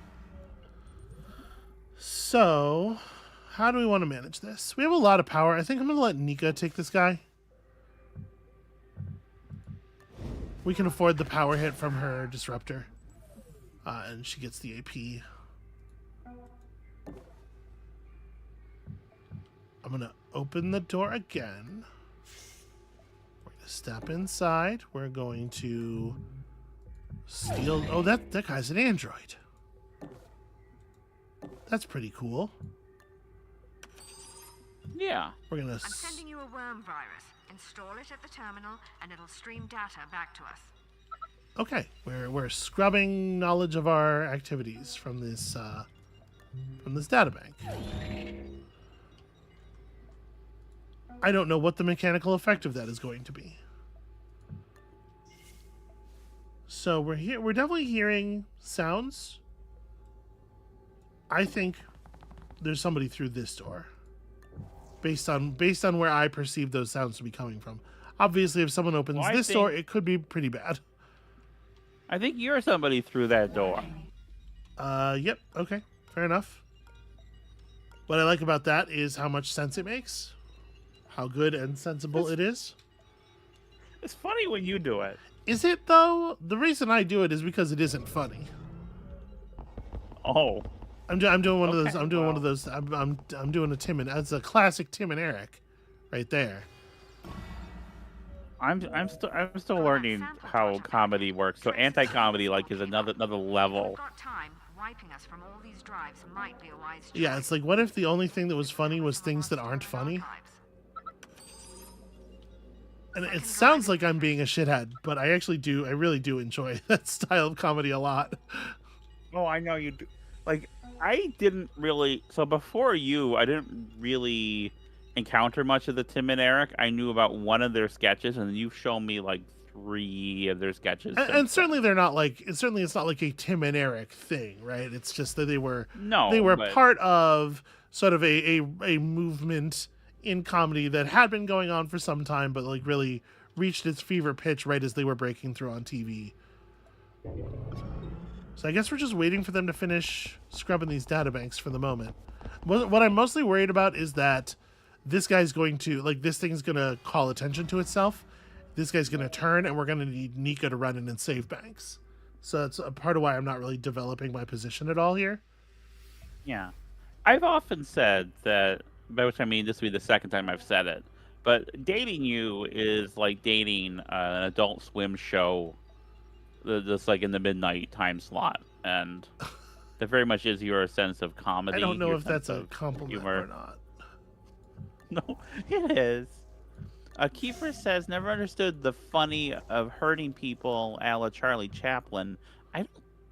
I've seen a lot of Charlie Chaplin, and I don't really think there's a lot of sadistic comedy there. There is but slapstick, but slapstick is still the comedy of human suffering, right? I get where that's Sure. coming from. Okay, I feel like Chaplin. First of all, Chaplin isn't the most fun. He's too busy being sentimental. Yeah, there's certainly to some be- of that. But yeah, slapstick I think can be tricky. It absolutely can be tricky. Yeah. So it seems like they're animating that they're continuing to interact with it as long as they're adjacent to it, but we don't actually need them to be touching it in order for it to stay hacked. So I guess we're just moving on here. So I'm gonna have Nico run up and dump this guy.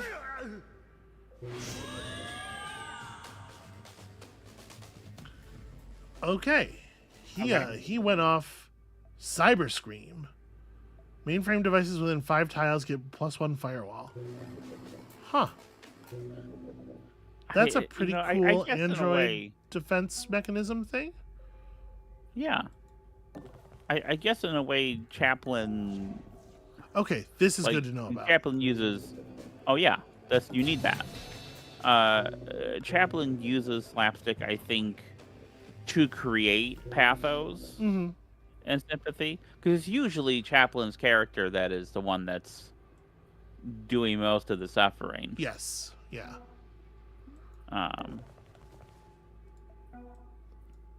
And when he gets pulled through a big machine or whatever, it is both things, right? There is supposed to be some amount of humor in the over the top suffering that he's experiencing, but you are also supposed to feel bad about it. I think slapstick is a finer line than a lot of people give it credit for, where you have to find the right distance, I think. Because if if you see Charlie Chaplin, in the background of a shot, get, a house fall over on him or whatever, like that can be pretty funny. If you're close enough up to be able to see his face, it can be something quite different. It's just like, I think it's whether or not you perceive the pain. Yeah. I don't know. Yeah, no, I think that makes a lot of sense, and to a degree, another thing that you get in silent comedy, we've stumbled upon one of my fixations.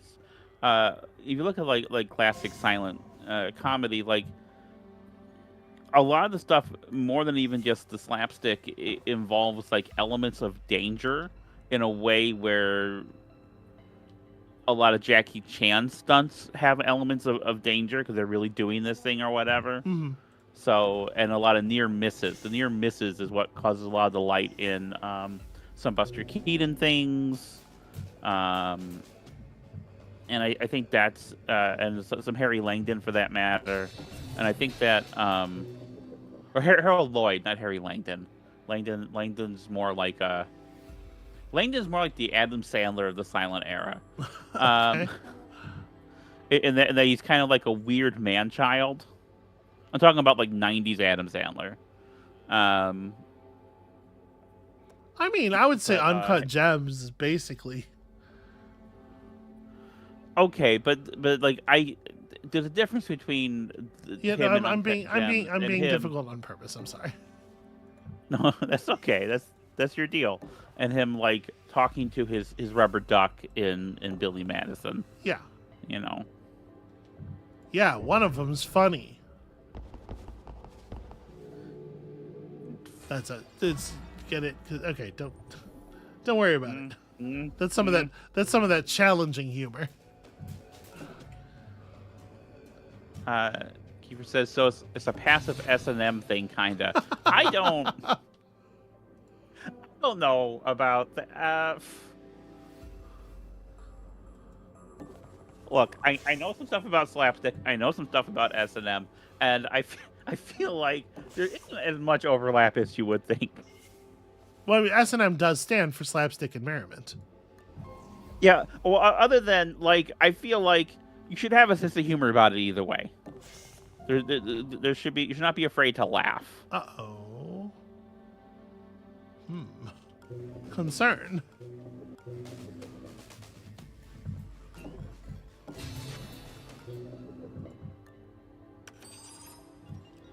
This is the last one. Okay, so do I need to be hacking all three of them at once, or maybe? I don't know, I'm a little worried about this guy. I'm not sure exactly what he's gonna do.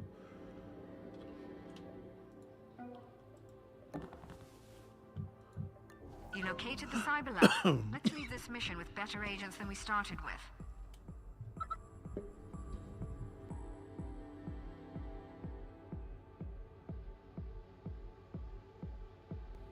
Okay, sorry, coughing fit. I managed to catch some of it with the cough button. Okay, so we're gonna have to open up these augment grafters. This is rough. The power situation we're in has not really gotten any less rough. The extra 6 to start with was nice. We're definitely gonna have Banks, obviously, work this room. We can get a fair amount of power here. And I'm really curious what's gonna happen to Nika. Okay, that guard does see her, but he doesn't see all of the spaces that she can get to, so we can pull like escape to here. We could also, no, never mind. Damn it, they got away. Yeah, that's what happened. She got away. There's a security drone in there too, man. Okay, so we need this guy to run in here in a way that lets me tackle his ass. I'm gonna try to remain ready for that. But the good news is, like, we have a lot of control over the space around the devices. So I need to hack these cameras, but I shouldn't do it right now. Because we need to make sure Nika has enough power to run her zapper. Hey, guess what? Fuck you. What? Yeah. Okay, I'm gonna have to turn off that drone too. It's all nightmares. It's all nightmares all the time. Can I get? No. I was kind of hoping the safe would give me cover to reach the console, but no such luck. Kiefer says he was always a Tom guy in the Tom and Jerry debate. I'm not familiar with the debate, so you might want to let me know. I do like the Tom and Jerry cartoons though, and they are like really over the top slapstick mayhem and really beautifully animated. You know, something that really gets me is if you look at those Tom and Jerry cartoons. Oh, who is the good guy in Tom and Jerry? Well, no one is, because Jerry's a little asshole. So is Tom. Like they're not. And that's, I mean, you know, you have the Bugs Bunny rule where Bugs Bunny needs to not be the aggressor in the situation. Yeah. And Jerry almost is often the aggressor. Like they just have this devious kind of hate for each other. But the animation in those cartoons, particularly the 30s and 40s cartoons that Hanna-Barbera did when they were working for MGM, is just really gorgeous. Even the Chuck Jones cartoons, once you get into like the 50s, they're fine. They're fine too. Like, you know, Tom with the big eyebrows. Yeah. But and they're often done. I think some of them are done in CinemaScope, which is really unusual. But the thing about, you know, Hanna-Barbera produced some really beautiful animation, and then once they started their own thing for television, they just got the cheapest animation possible, and it just really, I don't know, there's a sadness there for me. Like, what if you're really talented, really good at something, but then you spend the rest of your life making shit on purpose? So anyway, I'm doing work over here. I'm engaging with the chat. I have had to spend an awful lot of power in ways that I was not hoping to spend that power. Oh, cool. More cameras. I had to turn off the camera in this room to access the power consoles so that I could get enough power to also turn off this drone so that Nika could not get murdered in this location. And yeah, that is going to be the plan right now, is try not to get murdered in this location.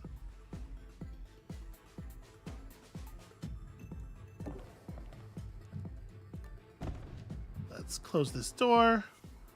Unfortunately, it has not left me with the power necessary to open up the augment crafters. But at least now we're in alarm level 2. We have power income. And Investigating. we just gotta have some hope here, basically. I'm gonna move this drone as far away from me as it can go before it runs out of hack, so that it will take a long time to return.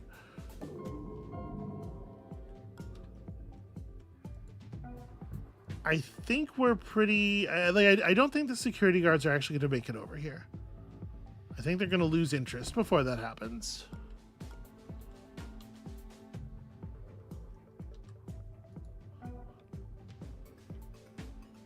Let's get Banks out in this direction.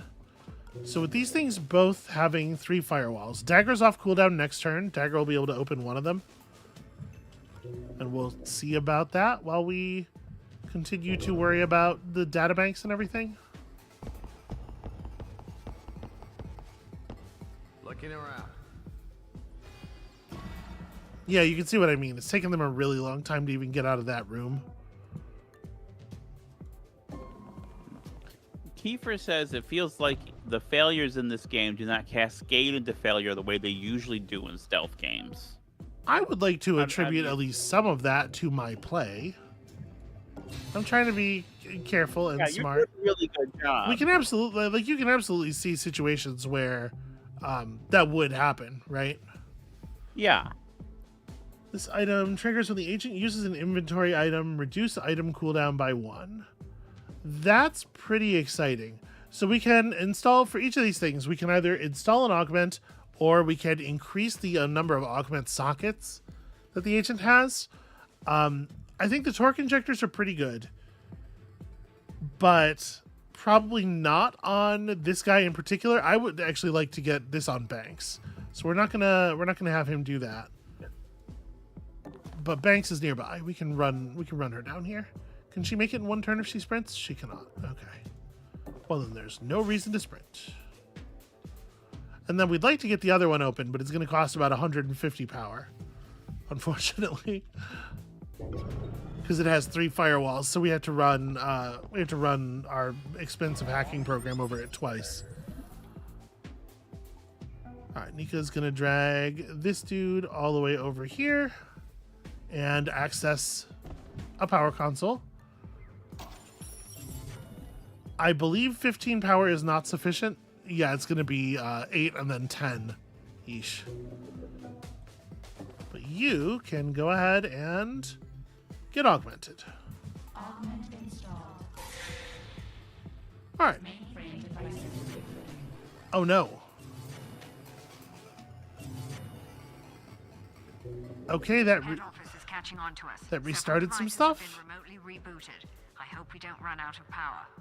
Some inconvenient cameras there. This camera in particular is going to be a huge problem.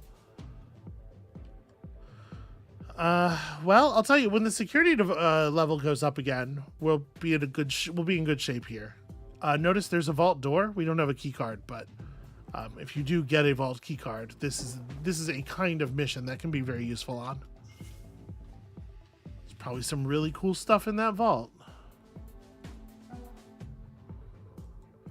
All right, and then Nika's plan is absolutely to just leave this guy back here. We're investigating the scene. God, everything is going to be so expensive. All right, we're going to move Nika into position behind the databank. I think we have to be interacting with all the databanks at the same time, is how this works. So we're going to leave Shalom back here to fix that thing up.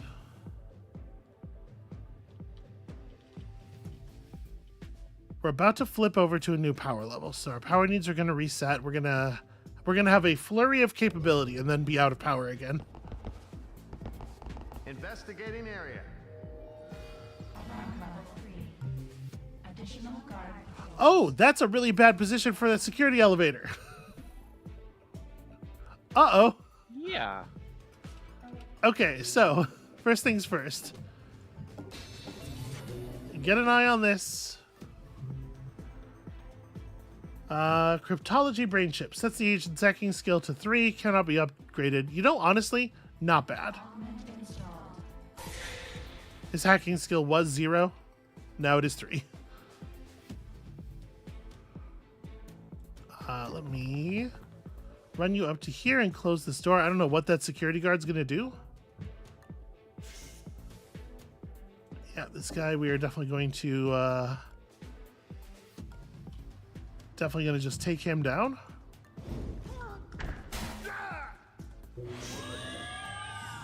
Yep, not a big deal, not a big deal. We knew the cyber scream was coming. We were ready for it. We were not planning to hack any of those devices anyway. All right, so the other enemies are mostly in this area. And the other data bank is on the way out. So we just want to, first of all, I want to close the door, obviously. Then we just want to get her back toward the elevator. Use this thing as cover. We are definitely like in a spot here where we could experience a cascade failure, especially if what happens is that Shalom can't get out of the back office. We'll see what the security guard does. Kato says, I recently watched a video on how a lot of modern games have stealth as a theme rather than a mechanic. They made the point that Stark failure states are often not wanted anymore. Yeah, genre by genre.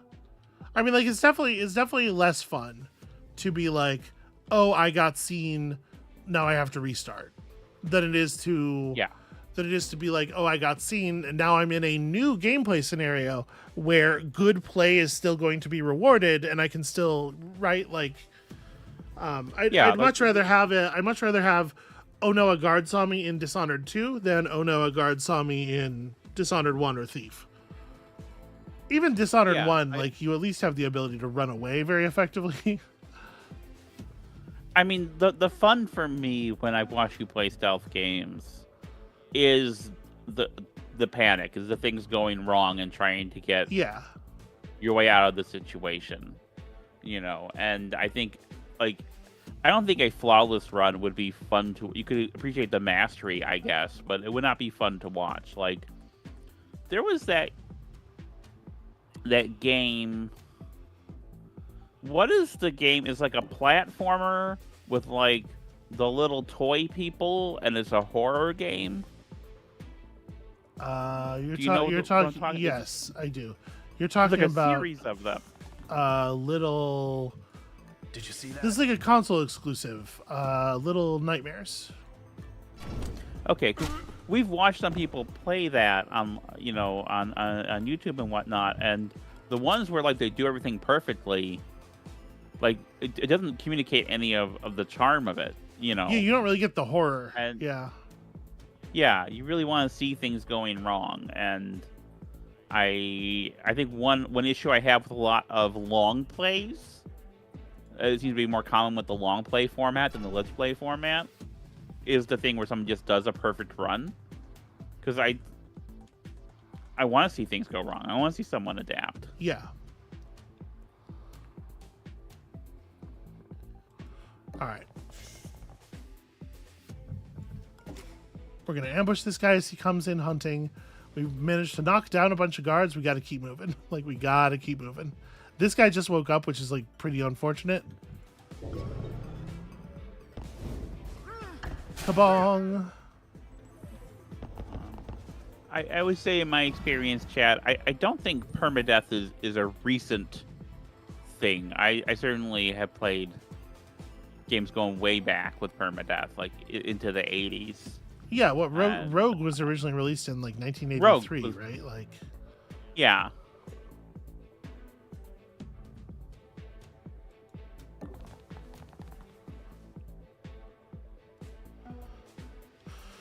How are we going to do this?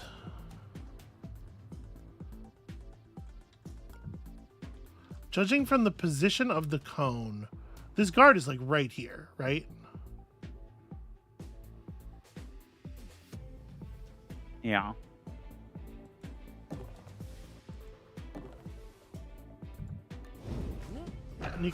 Nika's got to do her thing where she just runs around obliterating all of the enemies. So I can make it all the way to here with Banks. We can pin this guy.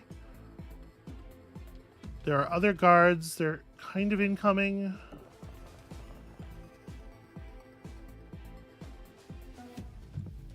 Close this door. Hopefully we can stay safe.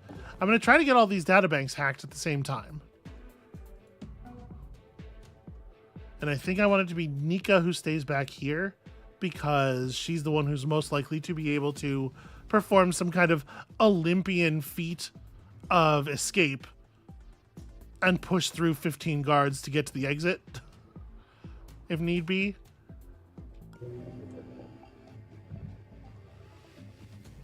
Okay, this thing has 4 firewalls. I think we're going to need the camera in this room down. We're also going to need the camera in this room down.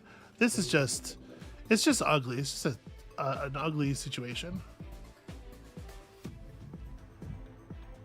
So I'm going to pick this guy up and I'm going to move him into the cover position here and drop his ass. Oh, shoot. I should have closed this door. All right, it's fine. It's fine. Everything's got so many firewalls now that, like, hacks are hacks are incredibly expensive. How many guards are left in this area? Because I could I could sprint and make it to the databank this turn. Mm-hmm. But I don't know if sprinting is going to... There was this guy. New guards are coming in behind us. She has a weapon. The question is, are there 2 guards over here or just the one? Because we know there's one. I think I'd better play it safe, which unfortunately means playing it a little dangerous for everybody else. Because now the others have to wait an extra turn before leaving. And that is risky.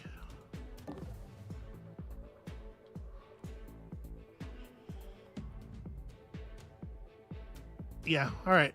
This is the plan. We should spend some power so that I don't overflow. Let's do a dagger into a mercenary on this camera. Because there was a chance of 3 power coming in at the beginning of the turn. I want to make sure we don't waste any. Okay, so this turn we should be able to get everything. We should be able to get all 3 of these interacted with simultaneously.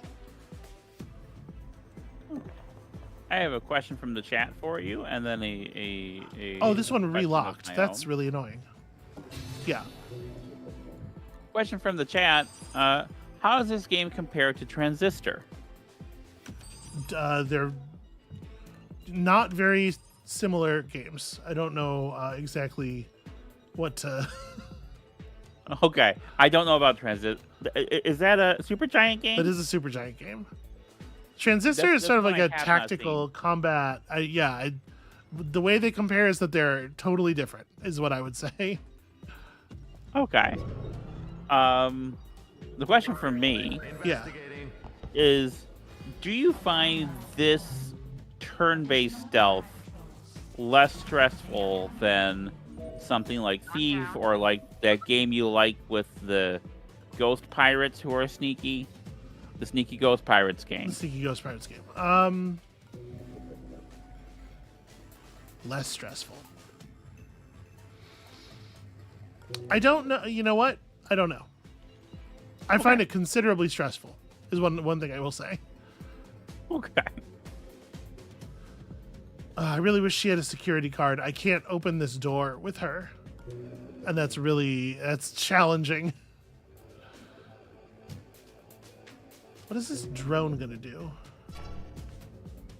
Okay, the drone is going to run right into that room and be a huge problem.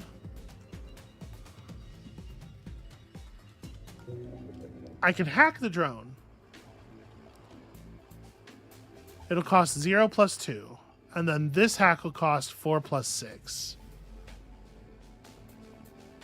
We can make that work.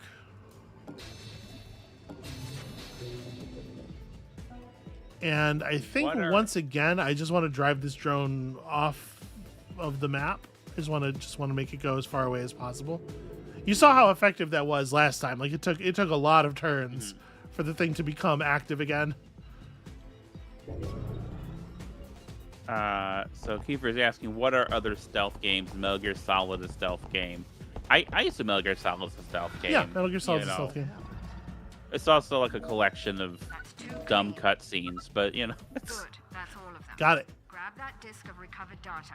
Even though we Good just job. got it back, it might be prudent to find someone willing to trade it for some credit. Recover But, that on this channel, disc. besides, I think there is probably a series for this game, but there's certainly the Thief series that we did. That's a stealth stealth game. There, I don't remember the name of the Ghost Pirate Sneaky game, but there's that one. The name of the Ghost Pirate Sneaky game is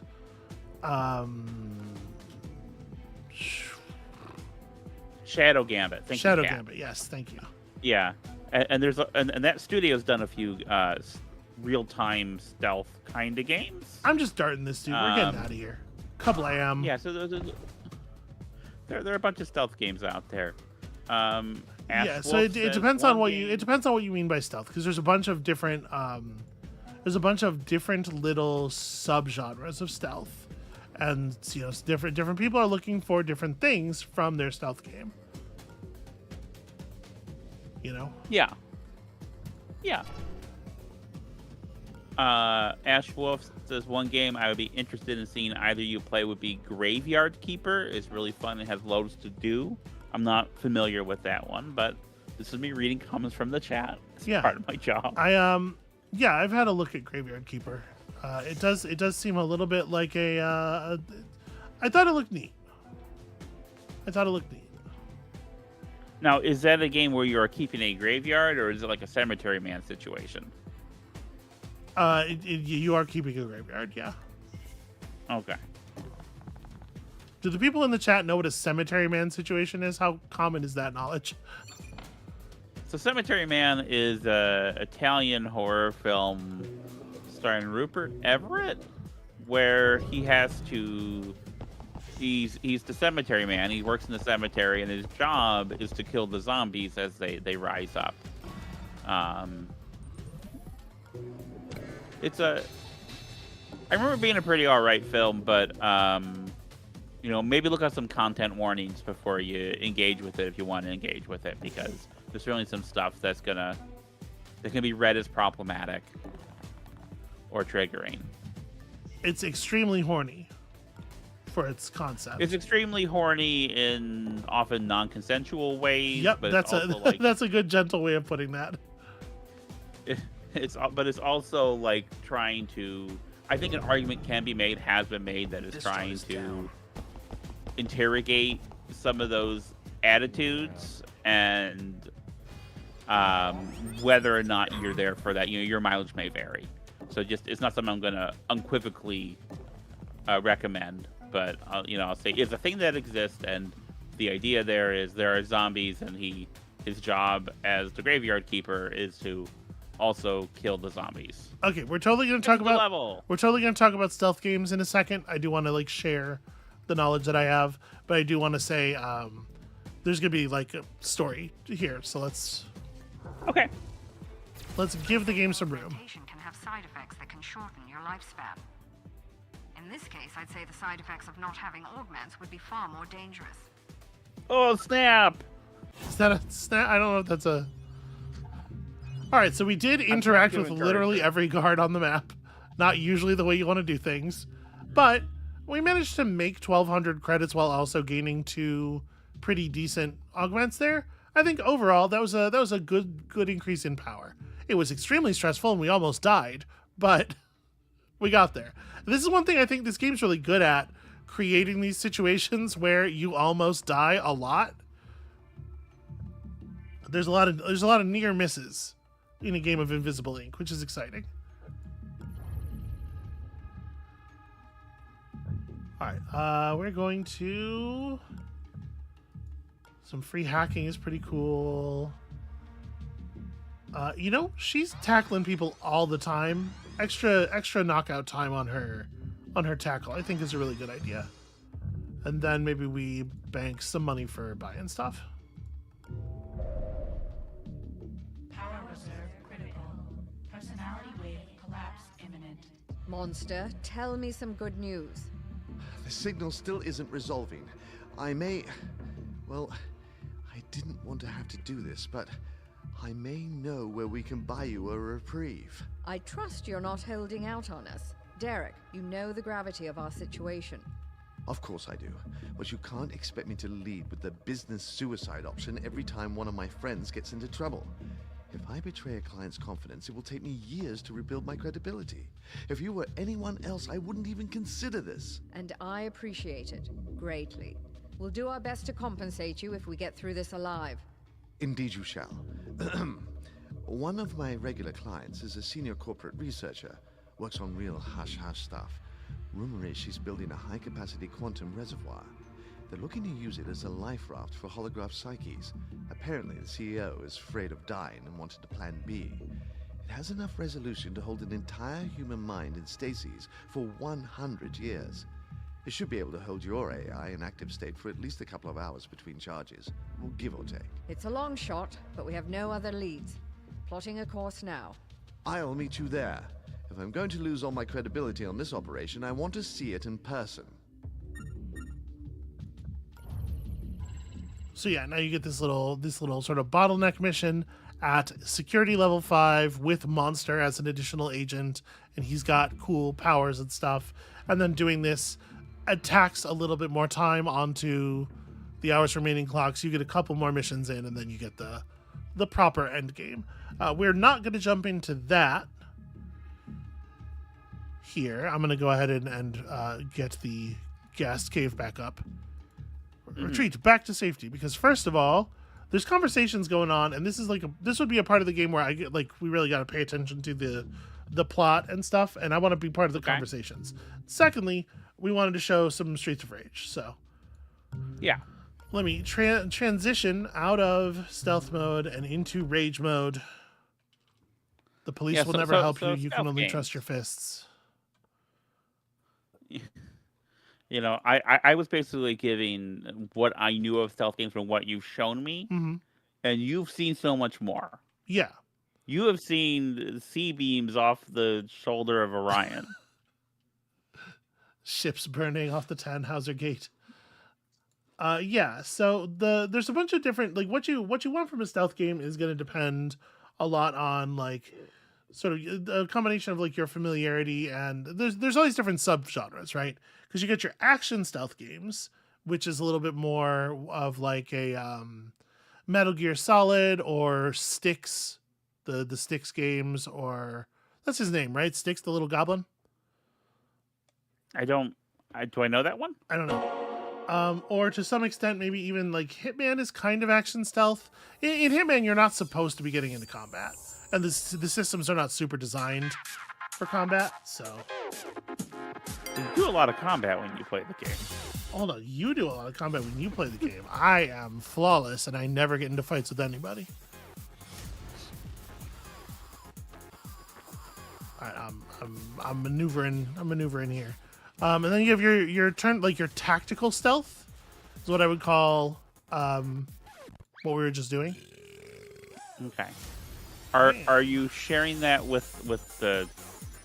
I'm doing my job. How about you do yours? Okay, there it is. Okay. How about you do yours, bitch? I am doing mine. I love you. Whoa. Whoa. And I would say that the Shadow Gambit is sort of a real-time tactical stealth, which used to be a whole genre. There were a bunch of those games back in the day. There was a point when they were making the Commandos games that, first of all, there were 4 or 5 Commandos games, and then secondly, there were people competing for that space. That stopped being a thing at some point, and I don't know why, because I love those games. So Streets of Rage. You can show me those on a future stream. Stream ideas. Okay. Maybe not. We have all three of the classic Streets of Rage games here. Do you have a favorite? I like Streets of Rage 2 and 3. I think they're both good. Let's play some 3. I'm fair sure 3's got Garcia in it. You'll see the guy I was talking about. Yeah, I really appreciate you showing me all the old stuff that I missed. By old, I mean stuff between 1995 and 2010, and also stuff on PC generally. So yeah, the stealth games where, as Kufir is noting in the chat, when we talk about action stealth games where failure leads to a shootout is often the case, or where failure leads to some sort of frenzied escape maneuvers. A lot of immersive sims can be played as action stealth games, if you decide to sort of specialize your character and kit in that direction.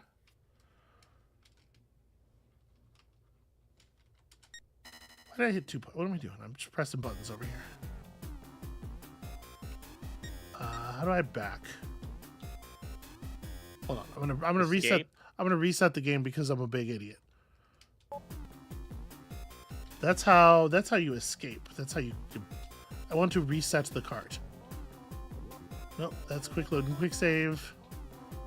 There's definitely a reset. Amabel, I don't know the controls Yeah. for this thing. Input Uh, options. Teach me input options. Rewind. I mean, I guess I could rewind the cart. It actually doesn't have a reset button for the fucking Sega. I can rewind. We're gonna do this in a sort of a hacky way.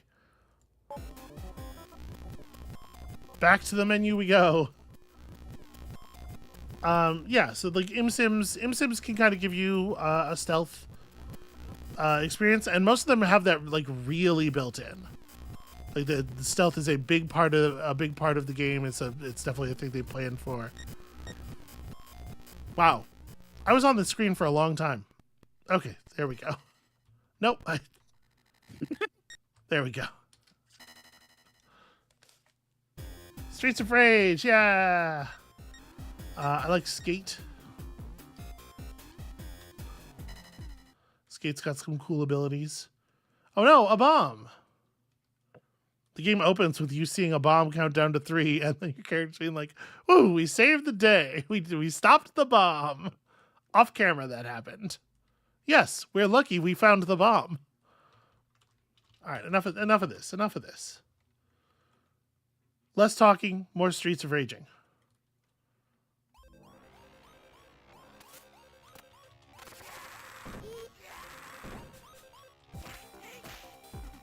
This button. Okay, this guy right here is kind of a Garcia. wait, Garcia-like. his name is Skate, but he has rollerblades. Yes. Rollerblades are a kind of rollers. What? Oh, okay. Well, when I think skate, I think like a skateboard. No, skateboards are not as cool as rollerblades. I don't know if you know. This is sort of like the hierarchy. Okay. But you know, it's a beat 'em up. You do the beat 'em up stuff. You have special moves. Ah, this is a Garcia right here. That one doesn't have. He doesn't have his characteristic knife though. Yeah, and here's a Donovan. So just like classic beat 'em up enemies. See, enemies will walk up behind you and try to grab you from behind so that their pals can punch at you, but you can still kick while you're grabbed. And if you kick and then do an attack, you can use your momentum to do a shoulder toss to get out of it, which I have always thought was really cool. Yeah. You know, I suppose I shouldn't have been so confused about the rollerblades, because Skate Man is on rollerblades. Now who's Do you got know the about knife? Skate Man? I don't. Skate Man is a comic book from 1983 that Neil Adams made and self-published. Look at him. And it's Look at him. Okay. It's pretty good. Okay, that's what I was talking about. I think that's what that guy moves like. Okay. And Skate Man is just really terrible, is the thing. Okay. That's... I don't know how to... It's widely derided as, like, one of the worst comics. Shit. From some... He brought a gun to a skate fight. What the hell? I tried to jump over the bullets. Turns out that's hard to do. Well, let that be a real life lesson for you, chat. If somebody comes at you with a gun, do not attempt to jump over the bullets. It's not going to work.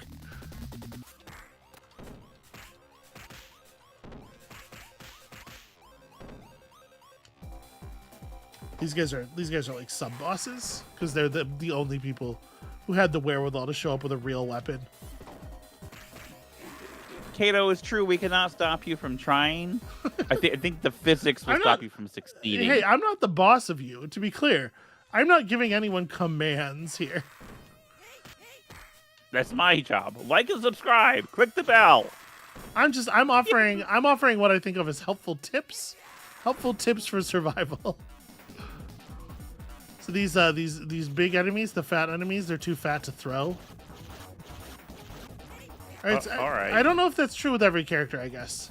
But it's true. It's true with this one. Like if I try to.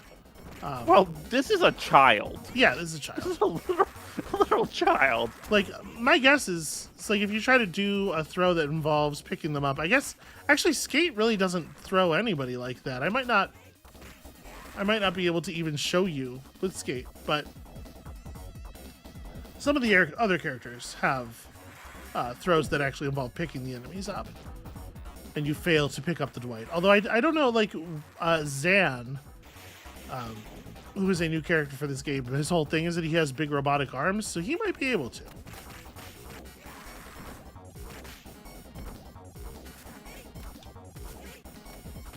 This became a thing at some point this became a thing in every beat 'em up where you have motorcycle enemies that you have to jump kick off of their motorcycles.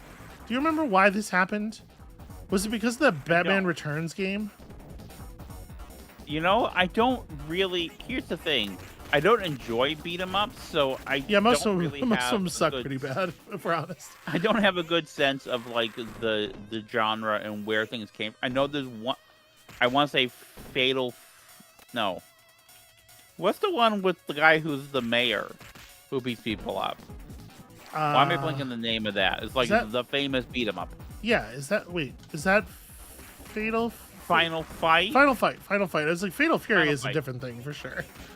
Fatal Fury is an SNK yeah. fighting game.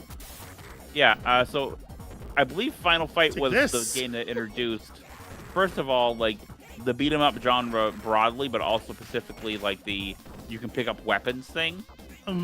But where the other stuff come from, I'm not really sure, and someone must have done a deep dive on this. Someone must have done like a video explaining where beat 'em up stuff came from. Because I don't want to have to do it. There's actually remarkably little scholarship, like on the internet in general, in terms of like tracing trends in video games, like stuff like this. Where did this idea first initiate or originate? Yeah. That channel Retro Ahoy does stuff that's somewhat similar to that. Yes. Yeah, Ahoy does good. That's an exception. Ahoy does good work. I wish there were more people doing that kind of stuff, especially because I think Ahoy has a real life job or something, and as such, the pace of the content is a little slower. Look at this, just a full fucking turkey on a plate. On a plate. Whose plate is this? Oh no, it's Bono. One or two of these guys isn't too bad, but this Bono one, this one, are they all named after like singers from the UK? Amabel, are you in the middle of my joke right now? Could you maybe the momentum's gone. Sorry, I didn't realize you were telling a joke. It was gonna be a very funny Catorze joke. What's a Catorze? It's the number 14 in Spanish. I can't explain. I'm not going to explain to you why it would be funny. The people in the chat, the U2 heads in chat, get what I was going for. Fuck. What's the difference, Kiefer asked, between a beat 'em up and a hack and slash?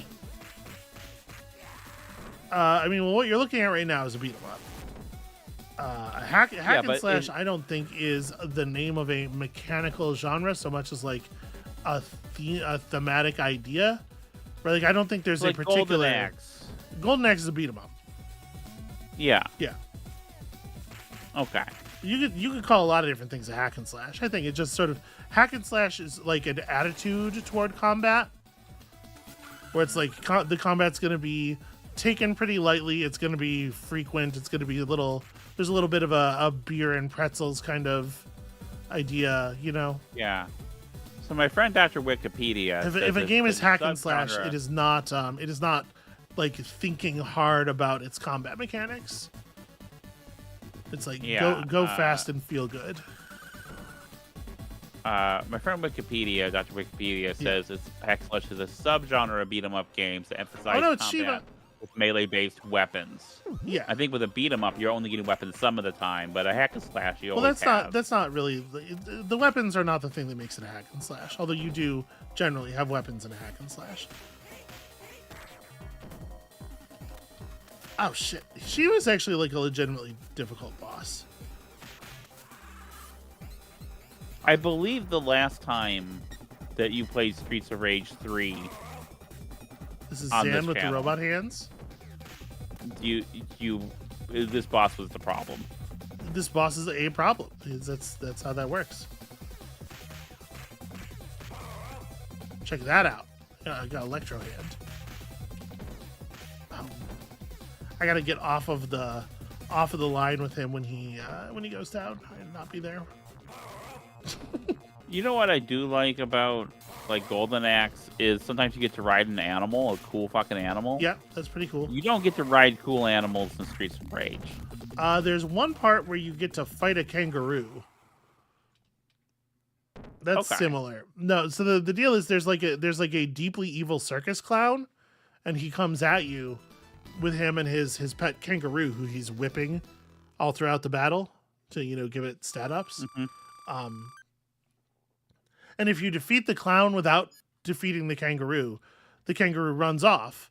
And then if you continue after that point, you could select the kangaroo as your playable character. That's pretty good. Yeah. I like Zan's whole deal here. He's got electro legs too. He's still vulnerable to motorcycle type damage. It's a real overlooked defense in this rule set.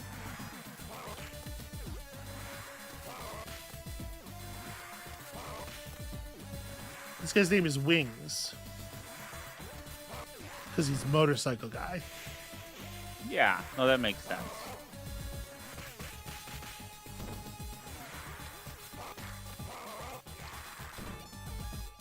I hate motorcycle guy.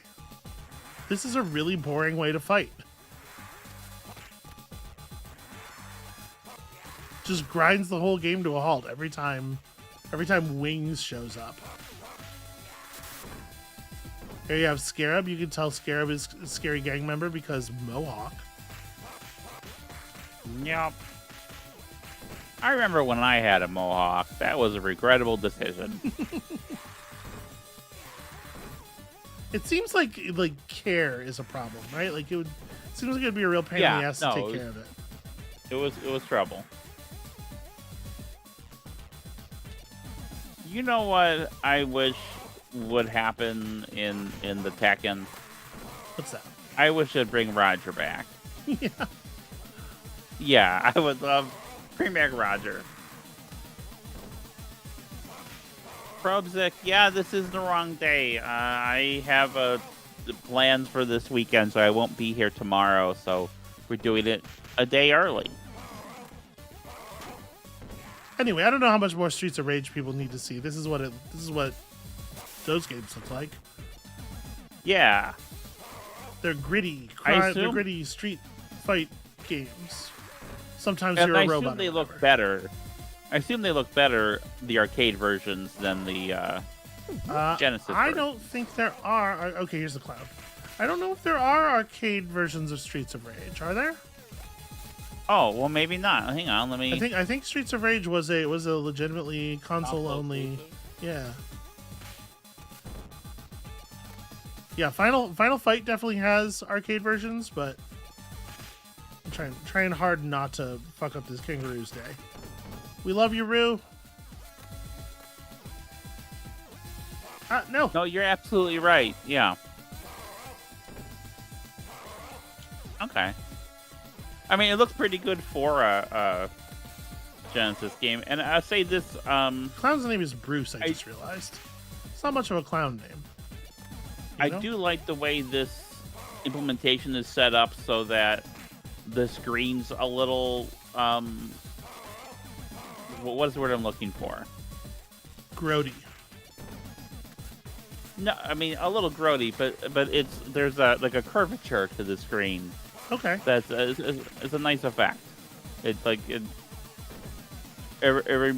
did a good job with the presentation of this thing as far as the being in your room, sitting on the floor. I don't know how to, like, if Rue gets close to me and I accidentally get him in a grab, I don't know how to get out of a grab with someone except jumping over them twice releases it. So if you wonder why I keep hopping over the kangaroo, that's why. You can see Bruce is a real fucking cowardly piece of shit, and so this is actually very hard to do. Like all clowns are. I love Zan's throw from behind where he just like shakes them over his head. What is that even supposed to be? We are so close. Rue, just stay back, you stupid, beautiful creature.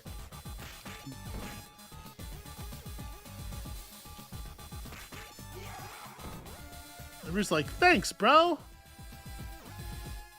Okay, so now we got one continue left. Now I'm invested because now I get to play Rue when I die. Oh, I understand. All of a sudden I care Hey, again. chat. I think we'll kind of while she's shit! Doing this, Flashing light warning. We'll move into the post stream part. Yeah, Why I don't you can't share do my pro stream part until I'm done with this though because I have to show it. No, I understand. Okay. Why don't you? So this is a part of the stream where we share things, media, books, whatnot that we've enjoyed and want to recommend to other people. Kat has something to share this time. Kat, okay, I'm not going to say mine until you say yours. So, Yeah, Kat, go ahead. Share the love. Give people something that they can fall in love with. In particular, I'm gonna make a request. If people are watching TV shows that are good right now, tell me what's up with what's on TV that's good. I want to know some good TV stuff. I'm looking for a new show. So Kat has discovered a small queer punk band from the U.S. called the Dog Park Dissidents. Extremely angry, queer, anti-capitalist punk rock. Okay. Yeah. I don't know why I picked up that knife and it turned into just a glowing orb in my hand. I'm not really sure what the deal is with that. So the characters all have like a bunch of moves, and I don't know how to do all of the fancy moves. So apologies if I'm just sort of being repetitive here. Some of the tracks are titled. The Cat is sharing are titled "Class Struggle" and "Trans Starship Feminist BDSM Paradise." Apparently, they do wear pup masks on stage, so people know if that's their thing or not. I guess whenever Zan picks up a weapon, it just becomes a glowy orb. I don't even know how to interact with it. Garcia, get out of here with your knife. I see that. I see what you're doing.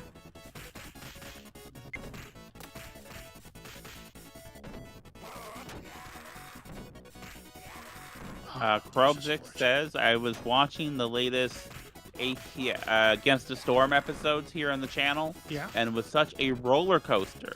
It feels like watching one of those upside down portrait drawing videos. So his recommendation for you, sweetheart, is you should watch Against the Storm. Yeah, I should watch myself play Against the Storm. Videos. I will say it has been real like up and down. There've been a lot of situations where I very, very much thought I was doomed. Yeah, so how is that? I haven't checked in with you. How is that? Oh God, how is that going with Against the Storm? Because you're in the home stretch, aren't you? Yeah, I am rapidly approaching the final highest difficulty and the final seal. Oh, check this out. Lady twin cyber ninjas. You can tell they're cyber not by anything that's going on with their character designs, but because of the music. Krobzik says, it is so antithetical to the way I play, I can't make any sense of what is going on until the very end when the picture is flipped. Yeah, like, so there's a really, like, as a good example, there was a settlement that I had where, like, at the beginning of year 5, I had, like, 2 points of reputation. And it takes 18 points to win a settlement.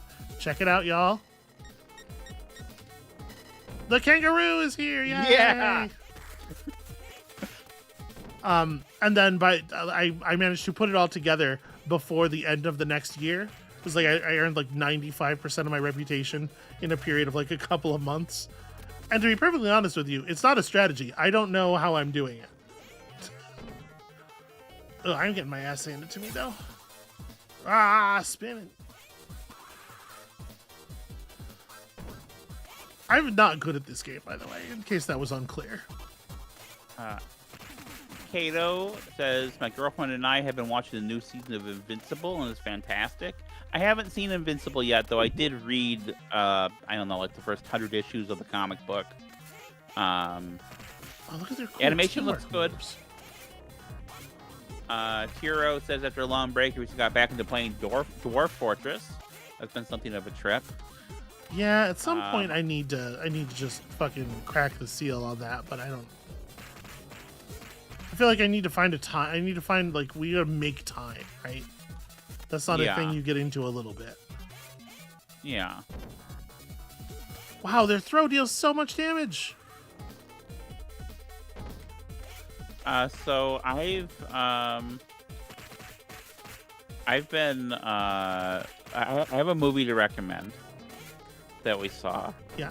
It's called Tenet. I've been wanting to see it for a while. I'm just finding the right time for us to watch it together. So this is a classic. It's pretty good. This is a classic Amabel goof 'em up, where she tells a joke in a way that nobody in the chat even realizes there's a joke to get. It's just funny to her, basically.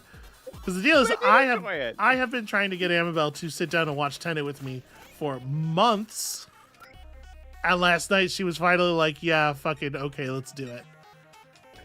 Is that how I responded, or I said, "Yeah, let's do that"? That's what I said. Did I not respond? That's what with I said. You enthusiasm? said. No, you said, "Yeah, fuck it, let's do it." I get. No, I guess. enthusiasm. Fucking fine if we must. That's not what I You said. bitch. And I just needed. You called me a slur, but it was No. it was one of the secret ones that I like, so I'm not gonna.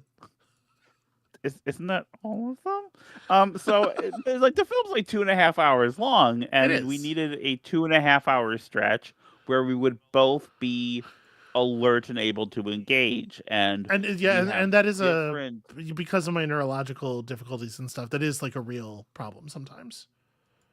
and like my bedtime is usually like 9 p.m. So like I'm starting to shut down as we're coming into the post dinner space. So it was. But the stars aligned, and we took care of it. Yeah, I'll share one more. And thing. I thought that movie was fucking rad. I've heard a lot of. I've heard basically just negative things about Tenet. I feel like, and that's part of why I wanted to watch it, because like when it came out, I was watching the ads. So I was like, I don't know, whatever. I'm maybe a little Nolaned out. I don't know, like it just didn't grab me. But the way people talked about it, like it was some some career ruining piece of shit, basically, was the thing that got me to be like, well, okay, maybe there's something going on there.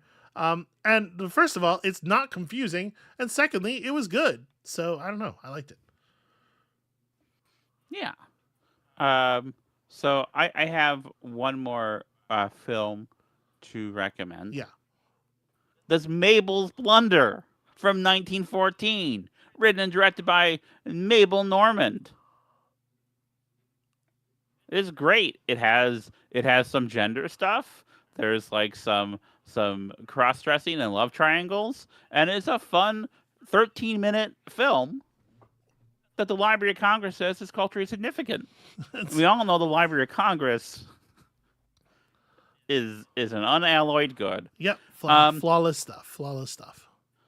I like Mabel Normand a lot. First of all, I like someone named Mabel. That's pretty good. Secondly, silent film, but she's not really a slapstick kind of person. Most of her films are more like farces, situation comedies, as it were, rather than, falling down and pie in the face. Though she is the first person on film to get a pie in the face. Oh. But not in this film. Interesting. So, fun fact.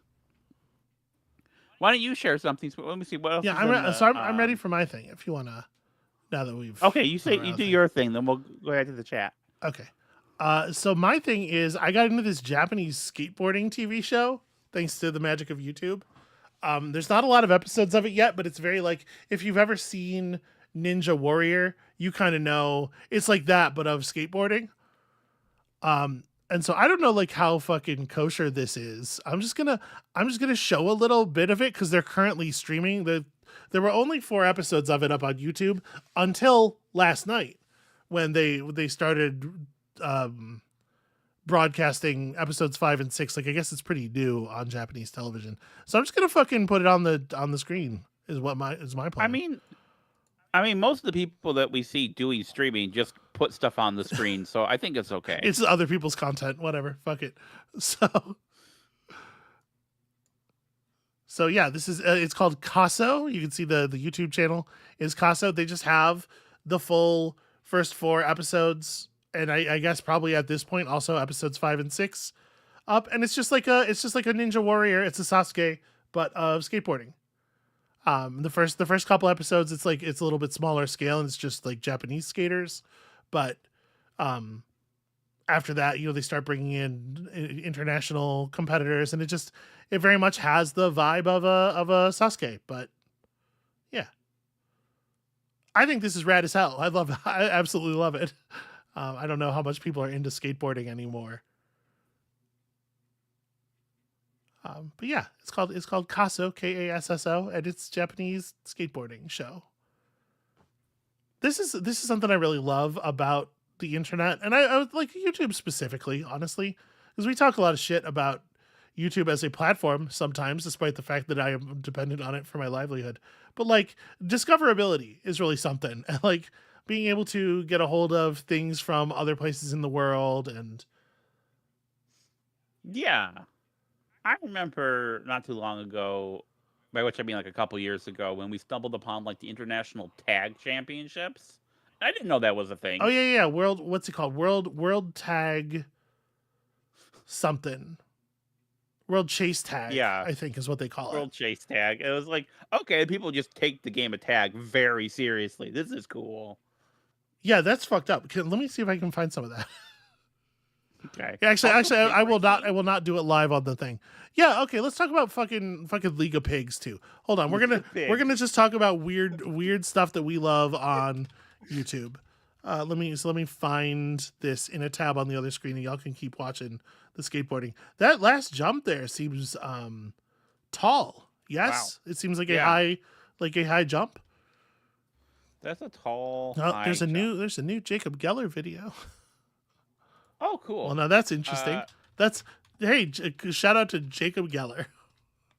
Yeah. Bast van Den Hollander says, I just bought Cataclysmo in the Steam sale. It's been pretty good so far. It's a Horde survival RTS. Yeah, that game got it seemed to get some attention when it was when it went into early access, and I haven't heard a lot about it, but I know it did go 1.0. Kato has 2 recommendations here. A game, something called This Bed We Made. Okay. Short and sad and sapphic. Sounds like it. And then Kato also recommends a little channel called SB, which I would highly recommend. I don't know if I don't know if I could recommend the content over there, but you should definitely give them money. Don't watch anything. Patreon.com/SB Makes Stuff. Don't watch anything, but Patreon.com/SB Makes Stuff. So here's some World Chase Tag. This is their thing. They just have like a little obstacle course set up, and you just gotta touch. All it is you gotta touch the guy. One person is the tagger, and the other person is the taggee, and it's like 40 seconds. Touch that man. 40 seconds of touch that man. There's a lot of they're not wearing a lot of safety gear, and there's a lot of fucking exposed bars and shit, and it feels to me like with the force, look at like the shit they're doing and the force they throw themselves at, it seems like you could really get hurt. But they've been doing this for years. You see, this channel has 1.4 million subscribers. This is the thing, like there's stuff out there that is so popular that somehow you've never heard of in your life. And YouTube is such a great way of discovering that kind of crazy shit. Did he touch him? He got him? Oh, ooh. Gonna pull his own arm out of his socket. It's kind of like... So I used to work in a library. Look at that. That's very physically impressive. I can barely walk down the block anymore. And the thing about a library is like they used to have card catalogs. I used to just go and just open a drawer, pick a card at random, and learn about something I never knew about before.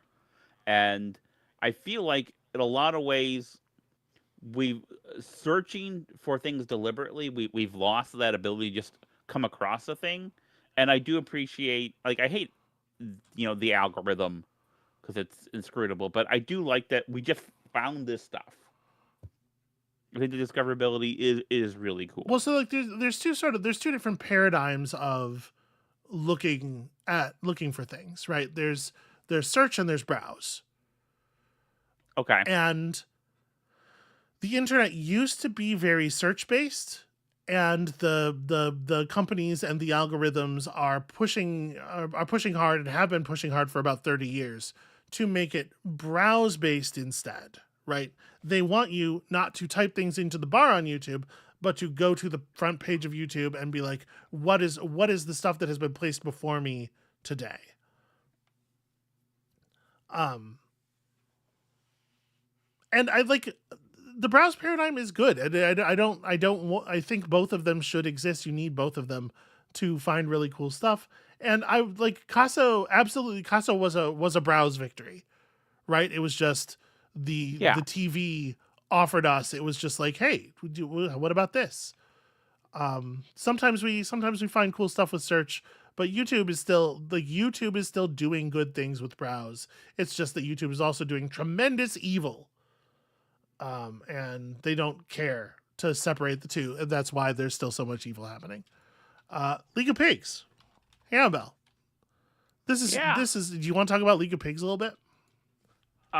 Yeah. So League of Pigs is something that we just discovered randomly, through just YouTube, and it is pig racing. Mm-hmm.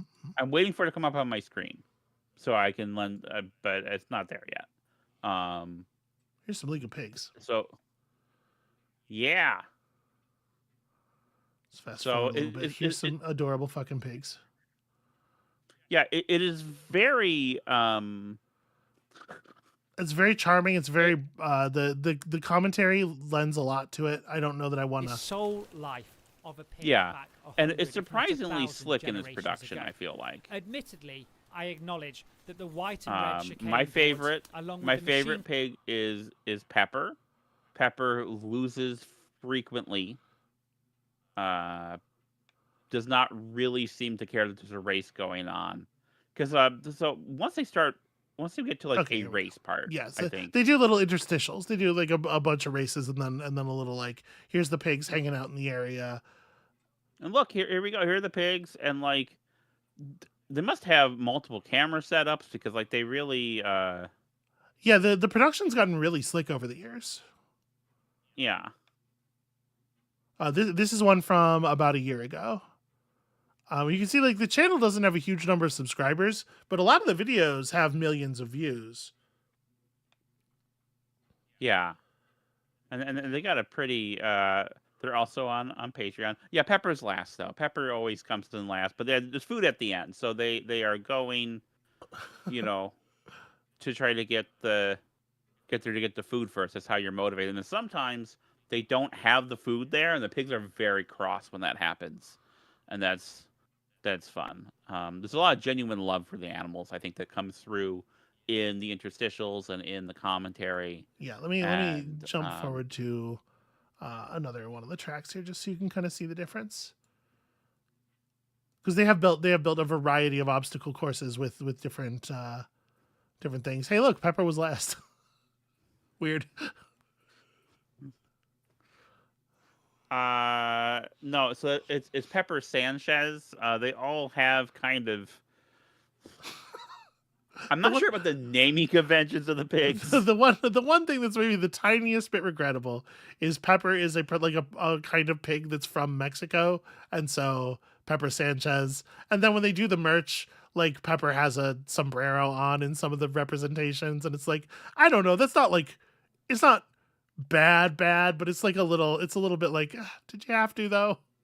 Yeah, I think all of the pigs have like their name reflects their country or place of origin, and that's one of them is named Piggy Smalls because it's funny that Biggie Smalls' name sounds like it has pig in it already, like That's not really anything in particular. That's just people having fun with words. Yeah. So that's League of Pigs. That's Yeah. that's a thing. That's the kind of stuff. There actually is while we're doing this thing, there actually is one other thing that YouTube has browsed at us that I thought was kind of fascinating. I don't know if this is a good idea or not. Please don't take this as a endorsement, but I did see it and I thought it was kind of fascinating. Check this shit out. Armored MMA. Oh, right. They put on armor and weapons and they just fucking have at each other. These are not pulled blows. They are really going at it. It turns out with decent armor, like you can just have attitude with a sword with a very little chance of actually injuring them in any meaningful way. Armor technology is really good. Armor is very effective. And so yeah, they obviously have their own, MMA rules for things that are legal and things that aren't. And obviously you can see they have there's some gear that is pretty custom. But yeah, it's just if combat sports are your thing, my guess is my audience, maybe not a lot of combat sports folks, but just a feeling I have. But if combat sports are your thing, this seems like a neat one. I haven't really spent any time getting into it. And I'm assuming that there's a big contingent of fash weirdos in the fan base, but it's probably not everybody, right? Yeah. Fake Alex Blue. So racehorse names are the way they are because a lot of after running all the races, a lot of those racehorses are used for pedigree purposes, and so the pedigree associations have very strict conventions as far as reusing names. So the names are very distinctive, so that you're not confused as to which horse is the sire of your new horse. And you can't defraud someone by pretending that you have, horse 1 instead of horse 2. Because they really care about that shit for horse. No. Sorry. The first board game I did that was ever signed by a publisher did not get published, but was a game about horse breeding. So I know a fair amount about that. You got to have your board with you when you press the button, I think. He fell off his board and he had to go back for it. And I think that cost him the time. Yeah, timer's out by the time. Shit. He actually made it up onto the platform, but then the board rolled back. Sorry. I got absorbed in the Casso again. No, that's all right. I really like it. I like it a lot. I don't know why I like it so much. I think it's just really rad. And I really appreciate I appreciate the way these shows are run in places that aren't America. You know what I mean? Like when you do a competition show in America, it's always the editing's always ticking clocks and red pulsing vignetting and will they die horribly or will the judges kill them with knives?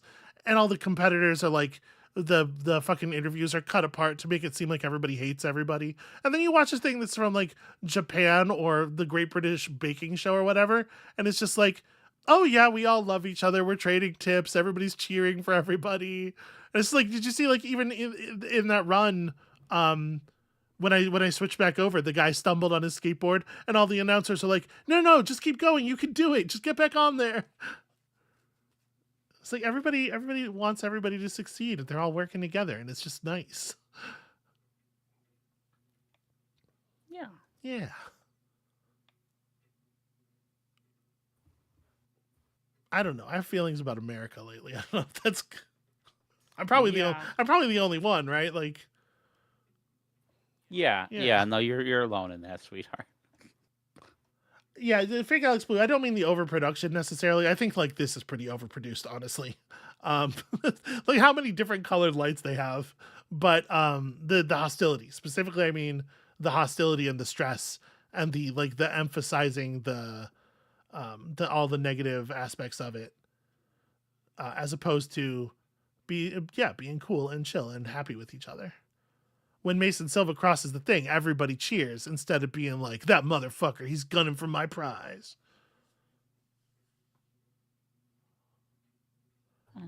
I don't even mind the fakeness, honestly, as long as it's just like positive. So it's like we all like each other. I could put up with it. When it's ginned up fake hate and anger is the place where it really like gets under my skin. I just don't like the way American reality TV producers like cut things and invent conflict. And it's really transparent. I don't know if the people who do like that stuff, and clearly a lot of people do, right? Those shows are popular. I'm gonna turn on some music here. I'm not doing the audio from the stream because that makes me feel like we're not stealing their content as much. I don't know. Yeah, I don't know if that's real. So I am putting the relaxed movement back on for the audio stream. Yeah, the people who do like the American reality stuff, I don't know if they know that it's chopped up and that like a lot of the conflict is invented in the postscript and they're fine with it. They like that, or if they think it's real, but I don't know. Does not appeal to me. I know. I used to work with someone who ended up having a reality TV podcast for a while, and like there is, at least in his part of the fandom, there was awareness of the fakeness of it, the same way people are aware wrestling is fake. Mm-hmm. So there was kind of a self-awareness there, but I'm not a big fan of the shows. I had a brilliant idea. Okay, because is your brilliant idea we're ending the stream? Yeah, it is. I do need to get going. It is. I mean, we gotta. Go ahead and end the stream. Okay, look at the pigs! Look at the pigs. The pigs are so good! Look at all these great pigs.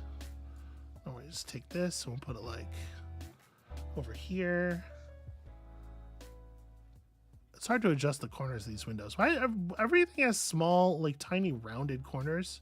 This is like the modern way to do things. I hate it. Bring back chunky corners. Make my windows look like rectangles again. You know? I love rectangles. Who's too good for rectangles, I ask you? I know you love rectangles. You're in love with me.